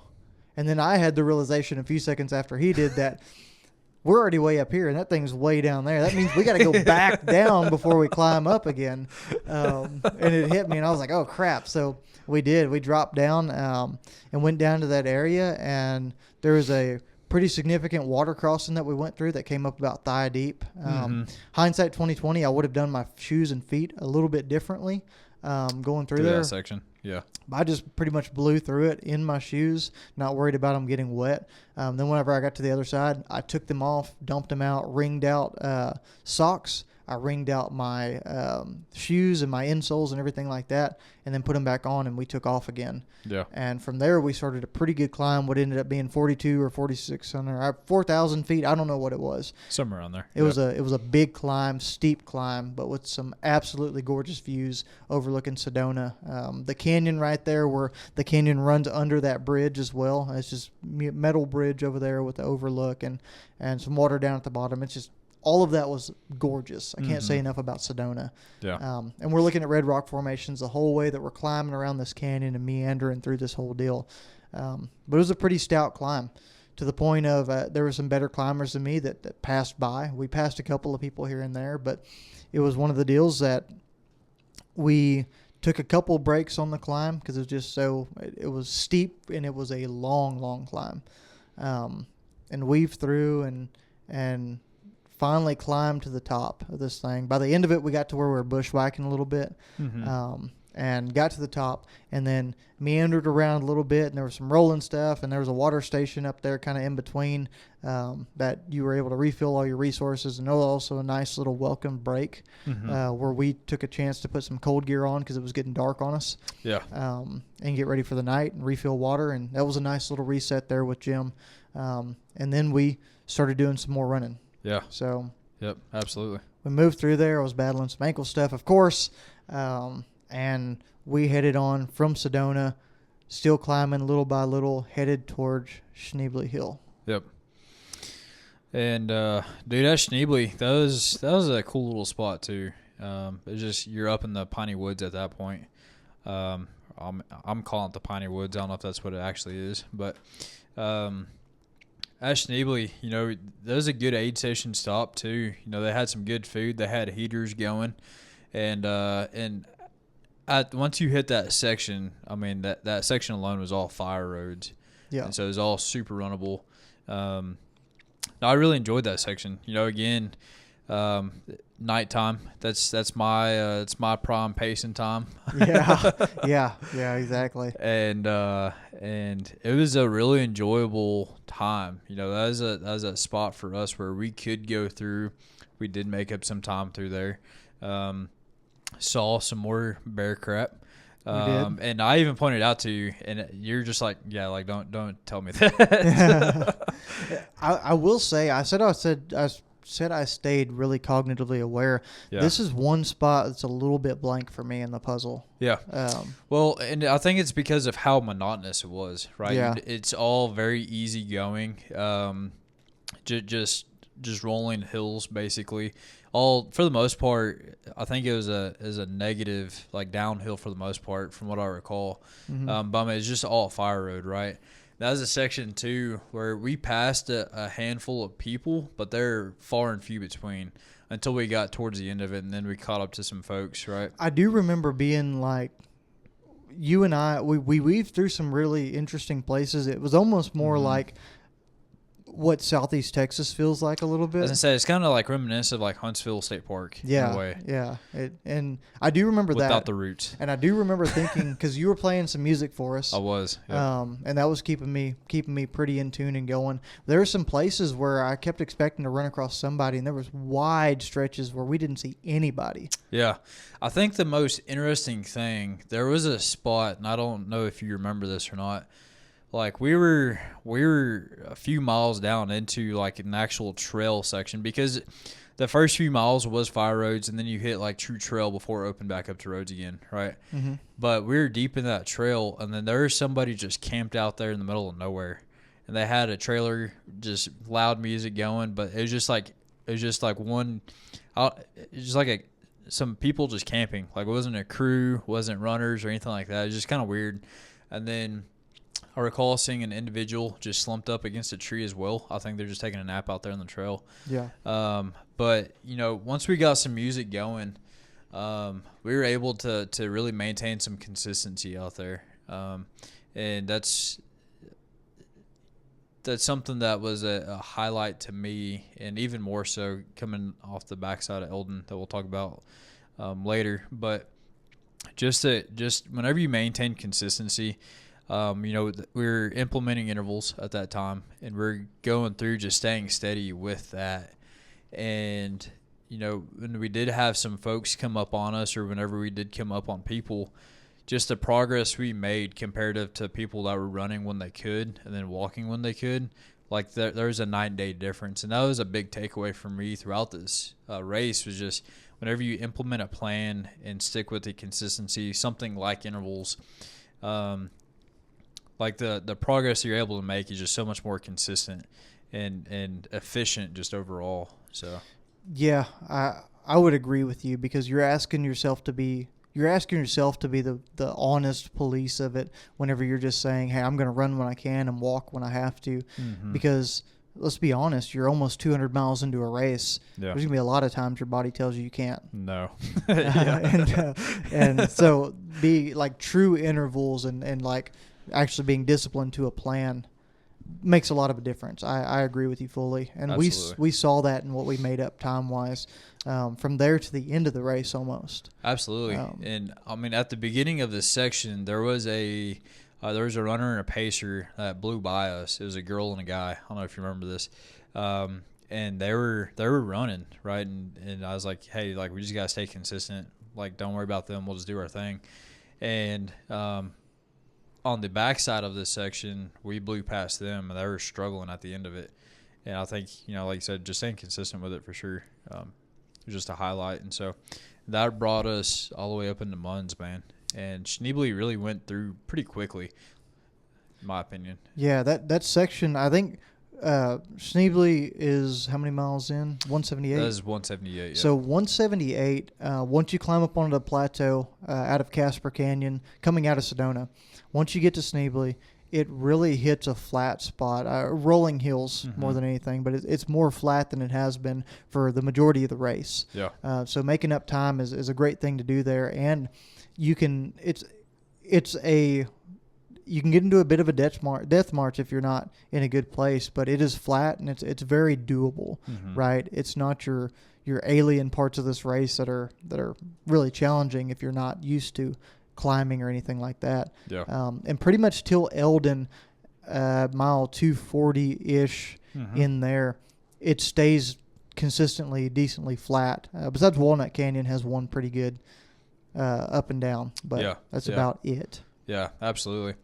And, the great thing about coming in Munns, we had some really good food. That full breakfast lineup, pancakes, eggs, bacon, the whole shebang. It was good. Yeah, and I hindsight being 2020, it was good food that sounded good.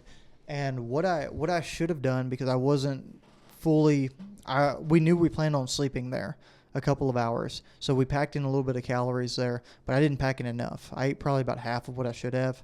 I should have gotten more, was it pancakes or waffle, whatever it was. I should have gotten more of that and more bacon. Yep. And syrup, honestly. I should have packed in a lot more food. The eggs were good, but they didn't hit quite like I wanted them to. So I should have ate probably 2 or 3 platefuls of food rather than just the one that I ate, and that was just me not knowing enough about it. So that's one thing I would have changed at this aid station. But other than that, the 2 hours of sleep and coming out of there, I felt really good. Yeah, and that's something that I wouldn't even say compromised on. Like, we both agreed, like, that was a good, like, fair amount of sleep and recovery time for you. Yeah, because you asked me I do remember this, coming to that aid station whenever we saw our old selves for the future. We came across a guy, the two old guys that were running. One guy was pacing the other. I think one of them was like this bigger, neat, like not bigger, stockier but dude. Stockier, neat, trimmed guy. And the other guy was kind of a just wiry, hippie-looking dude. And I was like, oh, my God, it's us in the future. And we passed them coming into town. And you had asked me, you said, how much do you think you need to sleep here? I said, man, I'd like to get probably like 2 hours. And you were like, okay, that's pretty much exactly what I was thinking for you. So let's grab 2 hours and let's finish this thing. Yep.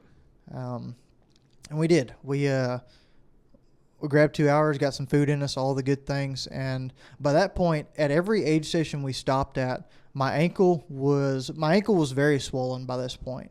Something we haven't talked about yet. Yeah. Ankle and foot were very swollen. I was basically wearing a really loose shoe. I didn't have to go up in sizes or anything, which is something that a lot of people do whenever their feet swell. But I just wore my laces very, very loose. And the trick was that just about from Schneebly Hill on, I would rest or I would sit down and take weight off my feet for just a second to eat or whatever it was and then get moving again. But especially on this long stop, what I would have to do is the swelling would come down a little bit on my ankle whenever I got off my feet. Mm-hmm. And I would have to irritate my ankle again to get it to swell back up so that it would provide enough cushion for me to be able to run somewhat comfortably. Provide some numbness. Yeah, so it was... Like, if you can imagine that, I was basically irritating my ankle on purpose to get it to swell up so that I could run again, which is not a healthy thing to do by any means, but gotta do what you gotta do. You gotta do what you gotta do in these situations. Yeah. So that's a weird perspective just that we got to experience together. Mm-hmm. But leaving Munns Park felt pretty good, and actually moved really good coming out of the neighborhood with Dad. I was gonna say that's whenever you left with old Billy Joggins. And it seemed like y'all were moving decently well. I mean, it was cold, dude. It was cold up there. It was very cold. And I remember last year, this is actually a section I paced with Dan last year, so I was familiar with it. Yeah. And I knew what it was going to get into. I selected Dad for this section for a very keen reason. It was because this was going to be a section that is long and monotonous and somewhat sucks, mm-hmm. For lack of better words. So really what it started to look like for me was... Let's boogie. We've got some trails. We got some interesting stuff to run through in this first part, and we did. We pushed it really hard. In the beginning sections, I got behind on my nutrition pretty quickly and started to bonk out there. So we're trying to pack food back down and just basically survive until we got out to Kelly Canyon, which was an uncrewed aid station and one that was tucked back in the woods, but it was a full aid station that Dad and I could get to. Yeah. And that was at mile 204. Yep, 204, man. We broke through the 200 mark there and felt pretty solidly besides just me having to slow down because I was behind on nutrition a time or two. And nothing really sounded good because you're talking about packing down even more gels, even more snack food, because that's really what I had on me at that point. And none of that sounded great. Yeah. I ate a peanut butter and jelly sandwich. And I also ate some pretzels. And was this when you got upset that you couldn't find something in your pack? Yeah. So whenever you're, there's going to be two experiences we talk about. This is one of them. Whenever you're bonking, it is very easy to get emotional. And my emotion that comes out is pissed off. Absolutely. I get frustrated, man. And I was digging through my stuff, and my crew has done a phenomenal job of packing everything perfectly for me. And I'm looking for food because I know I'm way behind. I pop a gel, and then I'm eating some pretzels, but they're like turning into dough in my mouth, and it's hard to chew, let alone swallow. Yeah. So I'm just sitting there like, what the heck? And I wanted a peanut butter and jelly sandwich because I was like, that's easy to get down, ish, for where I was. But it's easier than the pretzels, and it's more solid than the gels. So I'm looking for it, and I'm looking all in my side compartments. I'm like, what the heck? Like, where did they put this damn sandwich? And then I look in my main zipper pouch on my right-hand side, just where all of my main nutrition is. And I haven't looked there for some reason. And I'm like belly aching and moaning and complaining. And then I reach in there and pull it out. And I'm like, oh, it's right where it should be. And it was just a moment of realization of how bad I let my mindset slip because I was behind on nutrition, because I wasn't staying present. So I ate my sandwich. I think I ended up popping another gel or two before we got out to that aid station, and was able to stay a little bit more present in there. Yeah, absolutely. Had Dad turn on some music, I think, somewhere in there, and I had him switch to running intervals too, and he ran me some intervals, and we just kept the train on the tracks. Yeah, and so we did. Obviously, we were running intervals throughout there. And we have a couple different interval paces that we usually run, and we switched it up, at Schneebly, and I told your dad about it, and it was a pace that ended up working really well for us. Yeah, were we running 2 1s at one point and then 2 2s? 2 1s and then 2 2s, yep. Okay, so that worked really, really well, and I liked it because it wasn't to the point of it just felt like the running was going on forever, but we were still running for the most part, twice as much as we were walking, which is a good thing, until we switched to 2 2s later. But It was solid, and we got to Kelly Canyon. I scarfed down 2 chicken tacos, went to the restroom there. I think I drank some Mountain Dew or some Gnarly or something that had a little bit of sustenance to it. We refilled, refreshed out there, and Dad and I just kind of talked to each other and touched base a little bit, got back into a good mindset, and then we tied into trails rather than being on roads for a little bit. Buggied on over to Fort Hill. Yeah, boogied on over and ended up on roads again and got kind of slowed down a little bit here and there because I got behind on nutrition a little bit again. But ended up in a good place coming out of there. Yeah, so, absolutely. Pushed on to Fort Hill, and that's where I got stretched out again. I was in kind of a rough spot, and at that point we started really looking at making decisions for how the race was going to end for us because we were a little bit worried about crying across Mount Eldon at night just because of what we had been hearing about temperatures and extremes. And at one point I asked one of the ladies at the aid station what the overnight temperature was on Eldon so we could get an idea, and she said something like 2 degrees Fahrenheit. She said 2 degrees, and as soon as she said that, your demeanor changed. And I don't know if you know this or not, but it just like your whole mindset, demeanor changed, and you're like, we'll just wait it out. Well, that's what possibly like 2 degrees. I was like, well, that's like not good. And I looked at you, and I was just letting you think what you wanted to think, but in my head I was like, there's no way that we are not running through Mount Eldon tonight. And I kind of so it's funny you say that because I got stretched out. I ate some noodles without any sauce because nothing really sounded like it was going to sit well. Yeah. My ankle was killing me at this point. It was in a really tough spot. Yeah. So I took some ibuprofen, recovered a little bit, made sure to get some fluids in me. Like I said, ate what I could, spent time with the crew and the family, and just enjoyed myself there. Chris Barnes was embarrassing me and the stretch lady the whole entire time by sitting there talking smack. And just being Chris Barnes. Being Chris Barnes. he was kind of the comedic relief and kind of taking the edge off of everything that happened in this race. So very, very thankful for Barnes. But this next section leading through Walnut Canyon, like you said, by that point, I think we all kind of figured out we were going over Eldon regardless, because at one point, Chris and I were kind of going back and forth on it a little bit, and I said, man, there's no point. I know what's going to happen. He goes, oh, what's going to happen? I said, we're going over Eldon tonight. I said, I'm going to get there. They're going to have all my gear packed for me, and they're going to hand me my pack, and we're going to go over Eldon. Absolutely. That's just how it's going to happen. Man, I think, one is like we're on a roll. And regardless of, like, for me, the mindset that I had behind it is, like, regardless of where you were, the unknown of, like, if you take the entire night off, because we had the time to do so.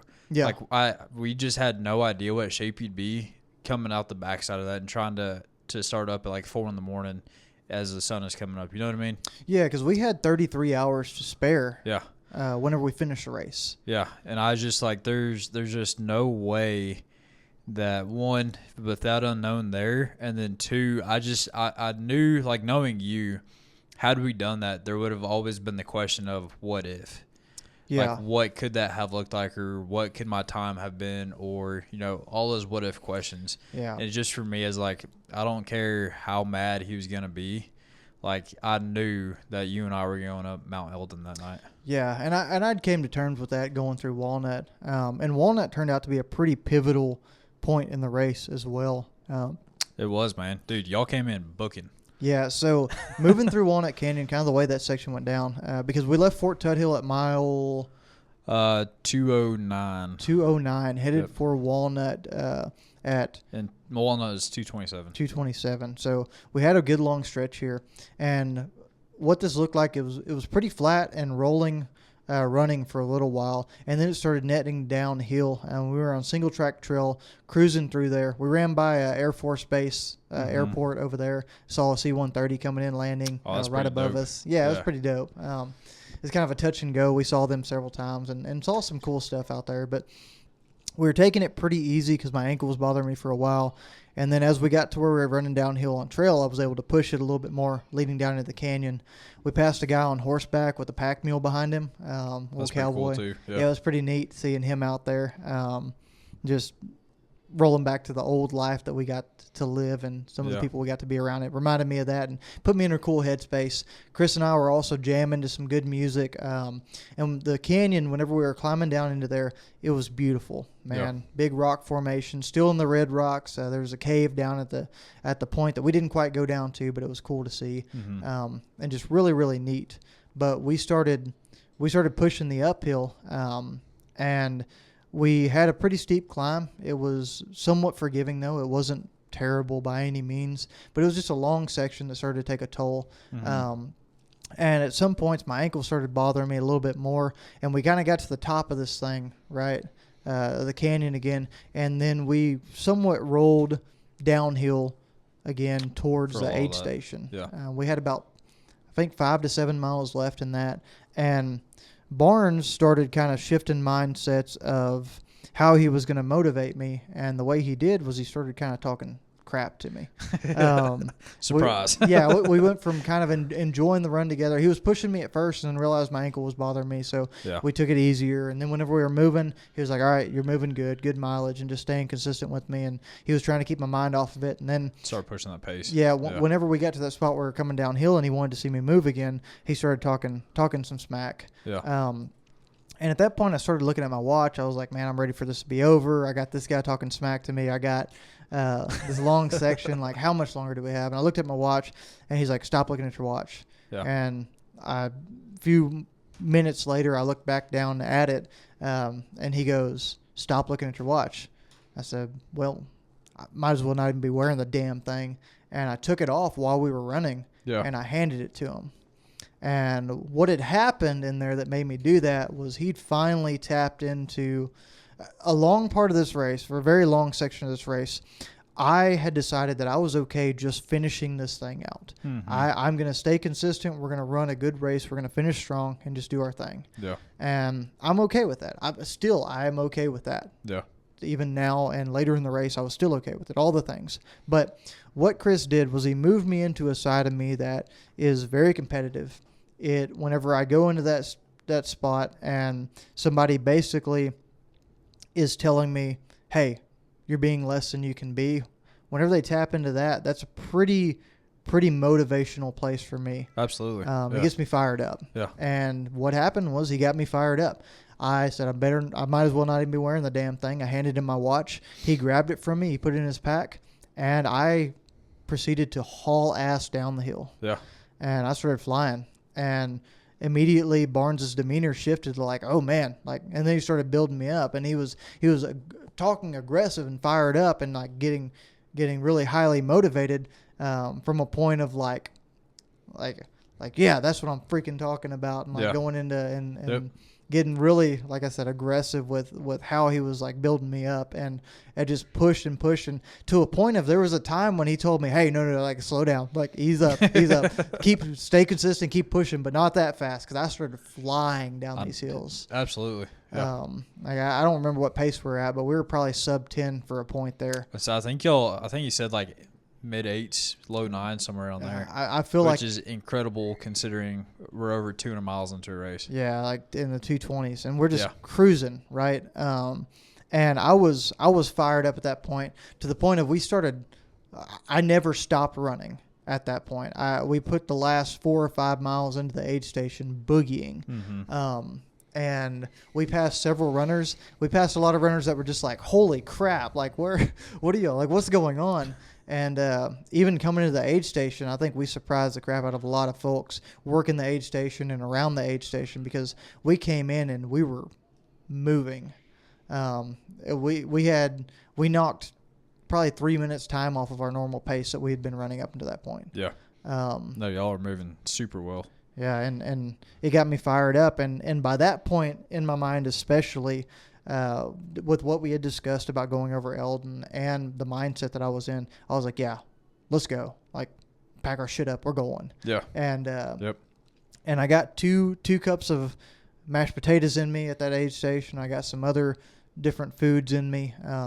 Y'all all repacked everything. We had stripped off some gear because we were back into the heat of the day. It's still warm there. So what we did was we packed on some other clothes to get ready for the cold of the night. Yeah. Made sure we had all the gear. We packed extremely heavy for going over Eldon. We knew what we had to do. Yeah. And it turns out the temperatures were only down into the 20s, I believe. Yeah, dude. It was like low 20s probably. Yeah, I mean, it wasn't anything really. Yeah, and so leaving there, I picked you up coming out of Walnut, and we had a guy, Ed Shelton, ask if he could join in with us and run with us because he was feeling a little disoriented. Yeah, absolutely. Which we had kind of, getting into, just being completely honest, we had mixed feelings about. We did. I didn't necessarily want him to join with us, but I also didn't want to turn anybody away that asked me for something. Yeah, for sure. Right. And so, I mean, and we were pretty transparent with him as to, like, what we were going to be doing. Yeah. Because, I mean, we told him, straight up, like, hey, this is our goal. This is what we're going to be doing. And I was like, all right, you ready? And you're like, yep. And we took off. Yeah, and he came with us, and he hung with us for a little while. For a little while, yeah. But then we started just going. I think at that aid station, seeing one thing I want to touch on before we take off too far is the crew was really fired up. Yeah. Everybody was like, whenever they saw how fast we were moving coming in, whenever Chris was telling everybody what happened out there and just how things went. Again, I didn't take my watch back. I was still in that kind of kill mentality. Nope. Yeah, it was in my pack the entire time. Yeah, the watch stayed with you. Yeah. And so whenever we left there, we were moving. We were moving pretty dang good. And through that first, handful of miles, we pushed the envelope pretty dang well. Yeah, man. So we surprised some runners out there on the trail too. They're like, holy smokes, like y'all are moving. And I mean, we weren't like, yes, we were 100% moving, but we were just staying consistent with the intervals I had set for us. Yeah. And at that time, we were running two twos. So we were running for 2 and walking for 2 and just trying to get you some recovery. But I also knew, like, okay, if we have a long downhill or a long runnable section, then absolutely that's what we're going to be doing. Right? Yeah, I knew there was a couple of times whenever you didn't call the interval. Yeah, and we 100%. just kept going. 100%. And I know that we even surprised the rest of the crew with how fast we were moving through that first section. And that section too, I think it's like 23 miles or so from Walnut all the way to the finish. And the first 13 of that is getting to Mount Eldon and running around the base of Eldon, right? And there are a few things that I had in mind, going into this section. It's like, one, I want to put as much time as we can, in the bank per se to climb up this mountain, right? Mm-hmm. With the daylight and everything that we had left. Like I wanted to give us as much time as we could. And 2, we were also the mindset of like, can we do this by midnight? Yeah. And that'd still put us in that Thursday time frame that we were really shooting for as a group, right? And so, dude, I mean, we were boogieing for that first 13 miles. There was a section in there where we were literally running up to Mount Eldon, and I got some phenomenal pictures of you running up to that, and we even stopped and took some pictures too. And it was just a section was like just taking everything in that I could because I knew that the end was going to be upon us here pretty quick. Yeah, very quickly. And dude, once we hit the base of Mount Eldon, I was like, all right, here we go. Yeah. And something that, I guess the course changes a little bit year to year, right? And we had heard I had heard at least consistently, like it's 2 mile climb. It's 2 mile climb. And we get into this sucker, and it's more than 2 miles. Yeah, and it's a lot of high step ups on big rocks, and it's unsure footing, and it's late in the race. And by the time we got there, it was also very, very dark. It was dark, man. It was, and just to, I guess, to attest to the time that we had, on my race predictor on the watch. Once we started our climb, it still had us finishing about 9:45 that night. Now, obviously, we still had what I now know is 3 miles of climb ahead of us, and then we still had the back end of 7 miles coming out of Mount Eldon all the way to the finish. And Eldon's the biggest climb of the entire race. It is as well. It is, man, and it is not easy. It is a ton of switchbacks. You're also on like sheer face rock, just switching back and forth. There's no true trail in some of those sections. And even following the GPS on my watch is like, this is telling us to go this way, but you literally can't go that way. And so you look around with your headlight and you find a section like, okay, this is where we're supposed to go. And we just started boogieing as best as we could up that mountain. And something, there's a couple factors that went into this, but one, obviously we were moving very quickly, but I should have obviously helped you maintain your nutrition throughout that section too. Yeah, I got way behind on nutrition going out there, and I should have been more conscious of it too, but I didn't. We were so focused on getting there and then starting the climb that we didn't stay up on it. Yeah, yep. And so nutrition was a big thing, obviously, with us pushing as fast as we did. That did lead to a very frustrating section for you in the midst of our climb. Yeah. So what did that look like from your perspective, man?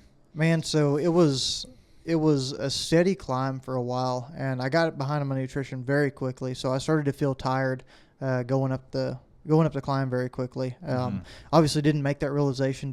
We took in a little bit of calories, but not near as much as I should have. Not what we should have. That goes for both of us. Yes, and because I know we were both dead tired by the time we got to the top of this thing, or pretty tired, I should say, in your case, and I was dead tired. I mean, yeah, you're at the end of your race. So. Yeah, and so we're climbing this mountain right at mile 240, and it's not terrible at first. We're going and we're getting over some stuff. But as we get closer to the top, it comes to a point of being just straight up switchbacks over and over and over. And we probably went through it felt like 75 to 100 switchbacks. Every single one was super steep and about 30 yards long. Yeah. And it just over and over and over. And I started to get behind on my nutrition and bonk. And it was just a struggle, man. It was everything we could do to just put one foot in front of the other and keep freaking going. Yeah. And you kept telling me good things to try to keep me consistent and present. And I was trying to use some mantras. I was trying to use some different tools. And the fact of the matter is, you can do anything you want, but as long as the mechanics and the pieces that you need aren't there, sometimes it doesn't work the way it should. Yeah. And nutrition wasn't there. I should have eaten a lot more. And especially with as hard as we were pushing on the front end of that section is really what it came down to. So by the time we got 3/4 of the way through this big climb, I was fried. Yeah. I got to where every single time I would put my foot or a trekking pole in a place, it would slip off. Yep. I could not find good ground anywhere. I could not stably place myself on anything, and I was absolutely fried. To the point of, at one point, I tried to stop to eat something to take my trekking poles off, and I couldn't get my trekking poles off.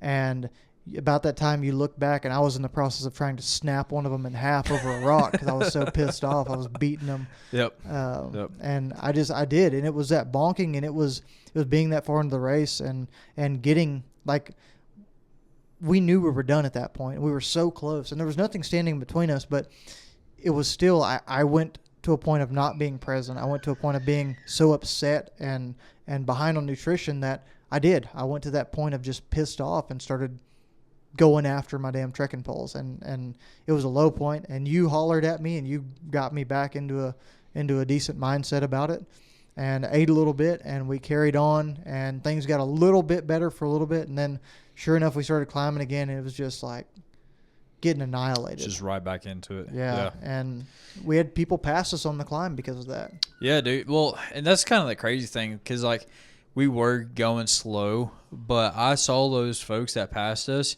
down at the base, and we're already, I felt like halfway up, and probably wasn't quite halfway there. But I'd look back here and there, and I'd be like, there's no way they're going to catch us. And I'd be like, holy smokes, they're just 2 switchbacks behind us. And sure enough, halfway, right after that frustrating part for you where you bonked, they came through passing us. And but for me too, I was of that mindset. I was like, okay, it's only 2 miles. 2 miles hit on my watch. I was like, okay, perfect. We're at the end of this. I looked at my race predictor. We were supposed to come in around 11:50 or so. And we saw another mile ahead of us unknowingly. Yeah. And so it's just easy getting that mindset of what we expect in compared to reality, right? And so, but brother, I mean, we did get through that section eventually, and it was just trying to stay present in that moment. And one of the one of the funniest parts, I can look back at it laughing now. Yep. But dude, we're literally going through it, making best time that we could, and we get up into an icy section, and I go through snow on the ground on Eldon. Yeah, snow. We're up at the very top. There's snow, ice, and there's this section where it's like there's a little ice drop off, but it goes into a boulder. And it's like, okay, perfect. Like, I see the trail right here. I'll go through that section where all these other runners have been through. And I'm leading us. And I slip. And I dig my trekking pole into that ice, and that sucker snaps. Snaps, dude. Brand new carbon fiber Leckies. Yeah, and they're the top of the line Leckies. They're their 200 whatever, however much they are. And I was like, oh, man. I don't know how much is left, but I mean, I can't do anything about it. I snapped my trekking pole, and at that point, I just collapsed what was left of it, threw it into my quiver, collapsed the other one, and I was like, I don't know. Like, I'm just one of those, like, I can't do anything about it, so I'm not going to stew on it, right? Yeah. And so I put them away, and we literally take 10 steps, and we're at the top. Yeah, step on the peak over the crest, and we're overlooking Flagstaff. I was like, man, are you serious? As soon as we crested it and put our feet on flat ground, it was within 10 steps. I died laughing. I couldn't help it. I was just like, what are the freaking odds of that happening? Like, that's such bad luck. And yeah. And then we realized very quickly we were cold and threw on some cold gear. Yeah, and that's the crazy thing. Like, as long as you were moving, like, it wasn't bad up there if you were moving. But once you got stopped and we were at the very top of it, it's like, okay, like, it's actually chilly up here. Want to get some cold gear on, and so we got some cold gear on and just started buggy on down the rest of the way, man. Yeah. And we did. We went across, got to the aid station there at Mount Eldon. Pete's Meats up there. Pete's Meats, yeah. Had a good old sausage wrap by myself. Did you have? No, I had a sausage wrap too. I was hoping for some brisket. They had some, it wasn't brisket. I don't know what it was. Yeah, they were supposed to have brisket. I think they ran out or got behind. Yep. They had a bunch of other stuff too. They had some like grilled chicken and a bunch of other different kinds of meats. But we were, it was a welcome sight. It was warm. Ate there, and then we left out going downhill. And it's one big fire road leading down Eldon, steep for a few miles. Mm-hmm. We made good time getting down. My ankle was absolutely annihilating me on the way down there, and it hurt. It was. But luckily we knew we only had, 7 miles or 7 miles left by the end of it. So yep. we went down and got to a good spot. And I had paced this section as well, so I was expecting there to be a hard cutoff into a harder place to see where to go. But they had changed the trail up a little bit on us, and it was really easy to see where it cut off into a single track. Mm-hmm. We dove off in there. Ended up actually Ed Shelton had passed us at one point in there. Correct. Yep. And we passed him again to get back in front of him over there. Yeah. We passed him. The climbers that passed us going up Mount Eldon, we passed them as well. On the way down as well. So and that's when I started really pushing you. Yeah, you did. I looked at you at one point and said, man, I know what you're doing. I respect it. I appreciate it. But I really don't care like when, where, how we finish at this point. Let's just finish. But you kept it consistent, and I appreciate that about you. And we pushed, and we went through some rolling hills, went through some more ups and downs. Mm-hmm. Big net down, and dropped in the backside of Buffalo Park there near Flagstaff. Yep. Ran through Buffalo Park, got across there on pretty flat ground, and soon we were exploring some trails that led us to these streets of Flagstaff where we started to really reflect on what this race was. Got into some deep conversations there, and especially while we're waiting for crosswalk symbols to 248 miles into the race, and we're waiting on crosswalks right there in Flagstaff. So. Yep.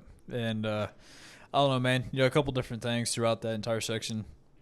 It wasn't necessarily about beating individuals, but I wanted to go through and make sure that we were putting forth the best effort that we could. And we were proud of the finish. And, going through, again, just the consistency with intervals, it allowed us to go through and finish strong.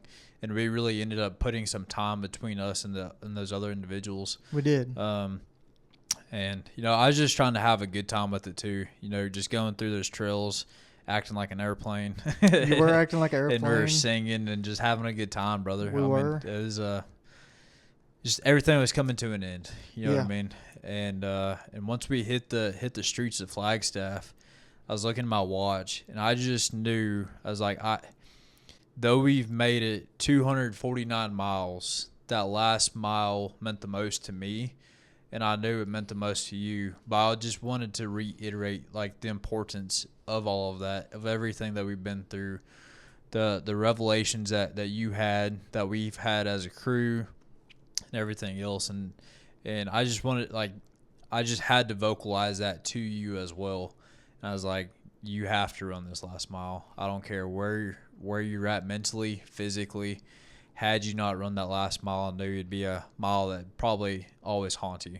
Yeah, and you did, and you made me dive deep into reflection for that leading up to that last mile, and it was one that was really a big deal, because as soon as we were just about a mile out, you said, "All right, you ready to go?" And there was 1,000,001 things in my body and my legs and my ankle and feet telling me no. Mm-hmm. Like, 'cause we're running downhill on pavement, so it's like the thing that hurts my ankle the worst. We just did 3.5 miles of that coming down Eldon, and it destroyed me, and I felt like my ankle was absolutely killing me. Yeah. But it was like, hey, this is like, it's all coming to an head. This is where it is. Like, this is what we came out here for. Yep. And it was the culmination of a amazing journey. It was all of the time spent training, with time away from my wife and my daughter, all the sacrifices she made for me to go out and have those training miles. It was the miles that you and I had shared together, the miles that me and my dad had shared together in those training runs. It was going out and beating myself to death on hills because I had to figure out how to do some kind of hill work. Mm-hmm. It was dealing with situations outside of running that affected everything in my life and were bigger than running throughout the duration of this. It was all of the people that had taken time off of work and flown out or driven out to crew, to pace, to be around it. It was all the people that had been tracking us since day one, keeping up with all of it. Like, all of those things were bouncing around my head as we're doing the last mile 250 of a 250-mile race. Mm-hmm. And it was weird because we're gliding into Flagstaff. Yep. We're running downhill past this hospital, past a bunch of businesses. Everything's dead quiet. Everything's super dead because it's 1 a.m. Yeah, it was just so peaceful. Yeah, like I was just running through the streets, and just, like you said, just quiet and just peace, man. And we were both in deep thought and reflection throughout that mile, and I don't know, it's just a time of my life that I'll always cherish for sure. Yeah, it just seems so like alien. Everything that I was going through, everything that I was feeling in those moments, and the reflection of being there after dreaming about it for so long. And we beat our feet down the sideways for a while, and as we got closer, started to see the lights ahead, and the live stream crew popped up over there by us. Yeah, man. Behind us. That's when I was like, hey, it's time to get it. Yeah. You got to start digging. We started pushing, and we came over there, famous left on Birch. Yep. And we turned left on Birch Street and pushed down. And sure enough, as we went further in, we saw the rest of the crew standing there waiting to trot in behind us, or rest of the Pacers. And It was Chris, it was Billy Joggins, and old Jim waiting there at the corner. And as we pushed it around, they came in right behind us, and we come to the alley and turn right, and there's a big old banner. Yep. For a finish line ahead and a ton of people. And it was a very surreal feeling coming in and realizing what we had done. And in a lot of ways, it was weird because, like, the reflection and the depth of that last mile were really important. But to me, the race was already won, right? It was already over. I'd learned things about myself. I'd had some experiences even within those first 50 miles that were what I went out there to do. Yeah. And so coming across the finish line was a little bit of, it was a celebration. I got to be with everybody, and they called my name, read the bio. They gave me a buckle. We took all the pictures in the world with everybody, and we got to celebrate this amazing event that was the Cocodona 250. But yeah, I know it's just cheesy, and they always talk about it's not the ending that matters. It's not crossing that finish line. It's the whole entire journey there. And man, there was so much that happened throughout the months of training and even this race that was truly what mattered, what the difference was in life. And I can't say thank you enough to everyone that was involved, and God for giving me the opportunity to be exposed to all the things I was exposed to throughout this entire process. These past few years have led to the culmination of this. And the things he's placed in front of me and the people he's placed around me. And it's one thing I didn't do near as good of a job in telling the story as glorifying God. But I can't be thankful enough for just what this whole entire race and experience was. So crossing that finish line and getting excited, giving you a big old hug, and then hugging my wife and daughter and our whole crew, it was such an amazing moment. Yeah. And one that I'll never forget. Yeah. No, dude, it's just, this whole experience was just like we've talked about, just lifetime memories, and just something that just will stick with every single one of us. It's just something that we'll always be able to reflect upon and take lessons from and apply to the future. And it's just incredible, man. And all glory to God for giving us the opportunity to go through and capitalize on it. Yeah. So absolutely, man. And I appreciate y'all sticking with us for another long episode. I know this one ran a little bit long, but man, we had an opportunity to knock this out and really, really get everything into 2 podcasts so that this was handy for y'all, and handy for us to sit here and reflect on and tell the story in the best way that we could. So. Absolutely. I think we'll probably do. I'd like to do one, just going over some takeaways and some gear things, some of our favorite sections throughout that or pieces of that. But dude, this has just been phenomenal. Just hearing your side of it, getting to give my side of it and a little bit of the crew. I mean, I can't speak for everybody, but it's just something that we're just so thankful and just blessed to be a part of overall. So yeah. No, thank you for participating and telling your side of the story. It's great to hear everything that y'all went through, learned, and all just the fun times that everybody got to be part of, and all the oh crap moments, but also all the we knocked this out the park. Yeah, kind of absolutely. Deal. So I don't know, there's just nothing of this trip that I wish that there could have been or would have been more that we got out of. I think it was just the epitome of what we wanted, but so much more.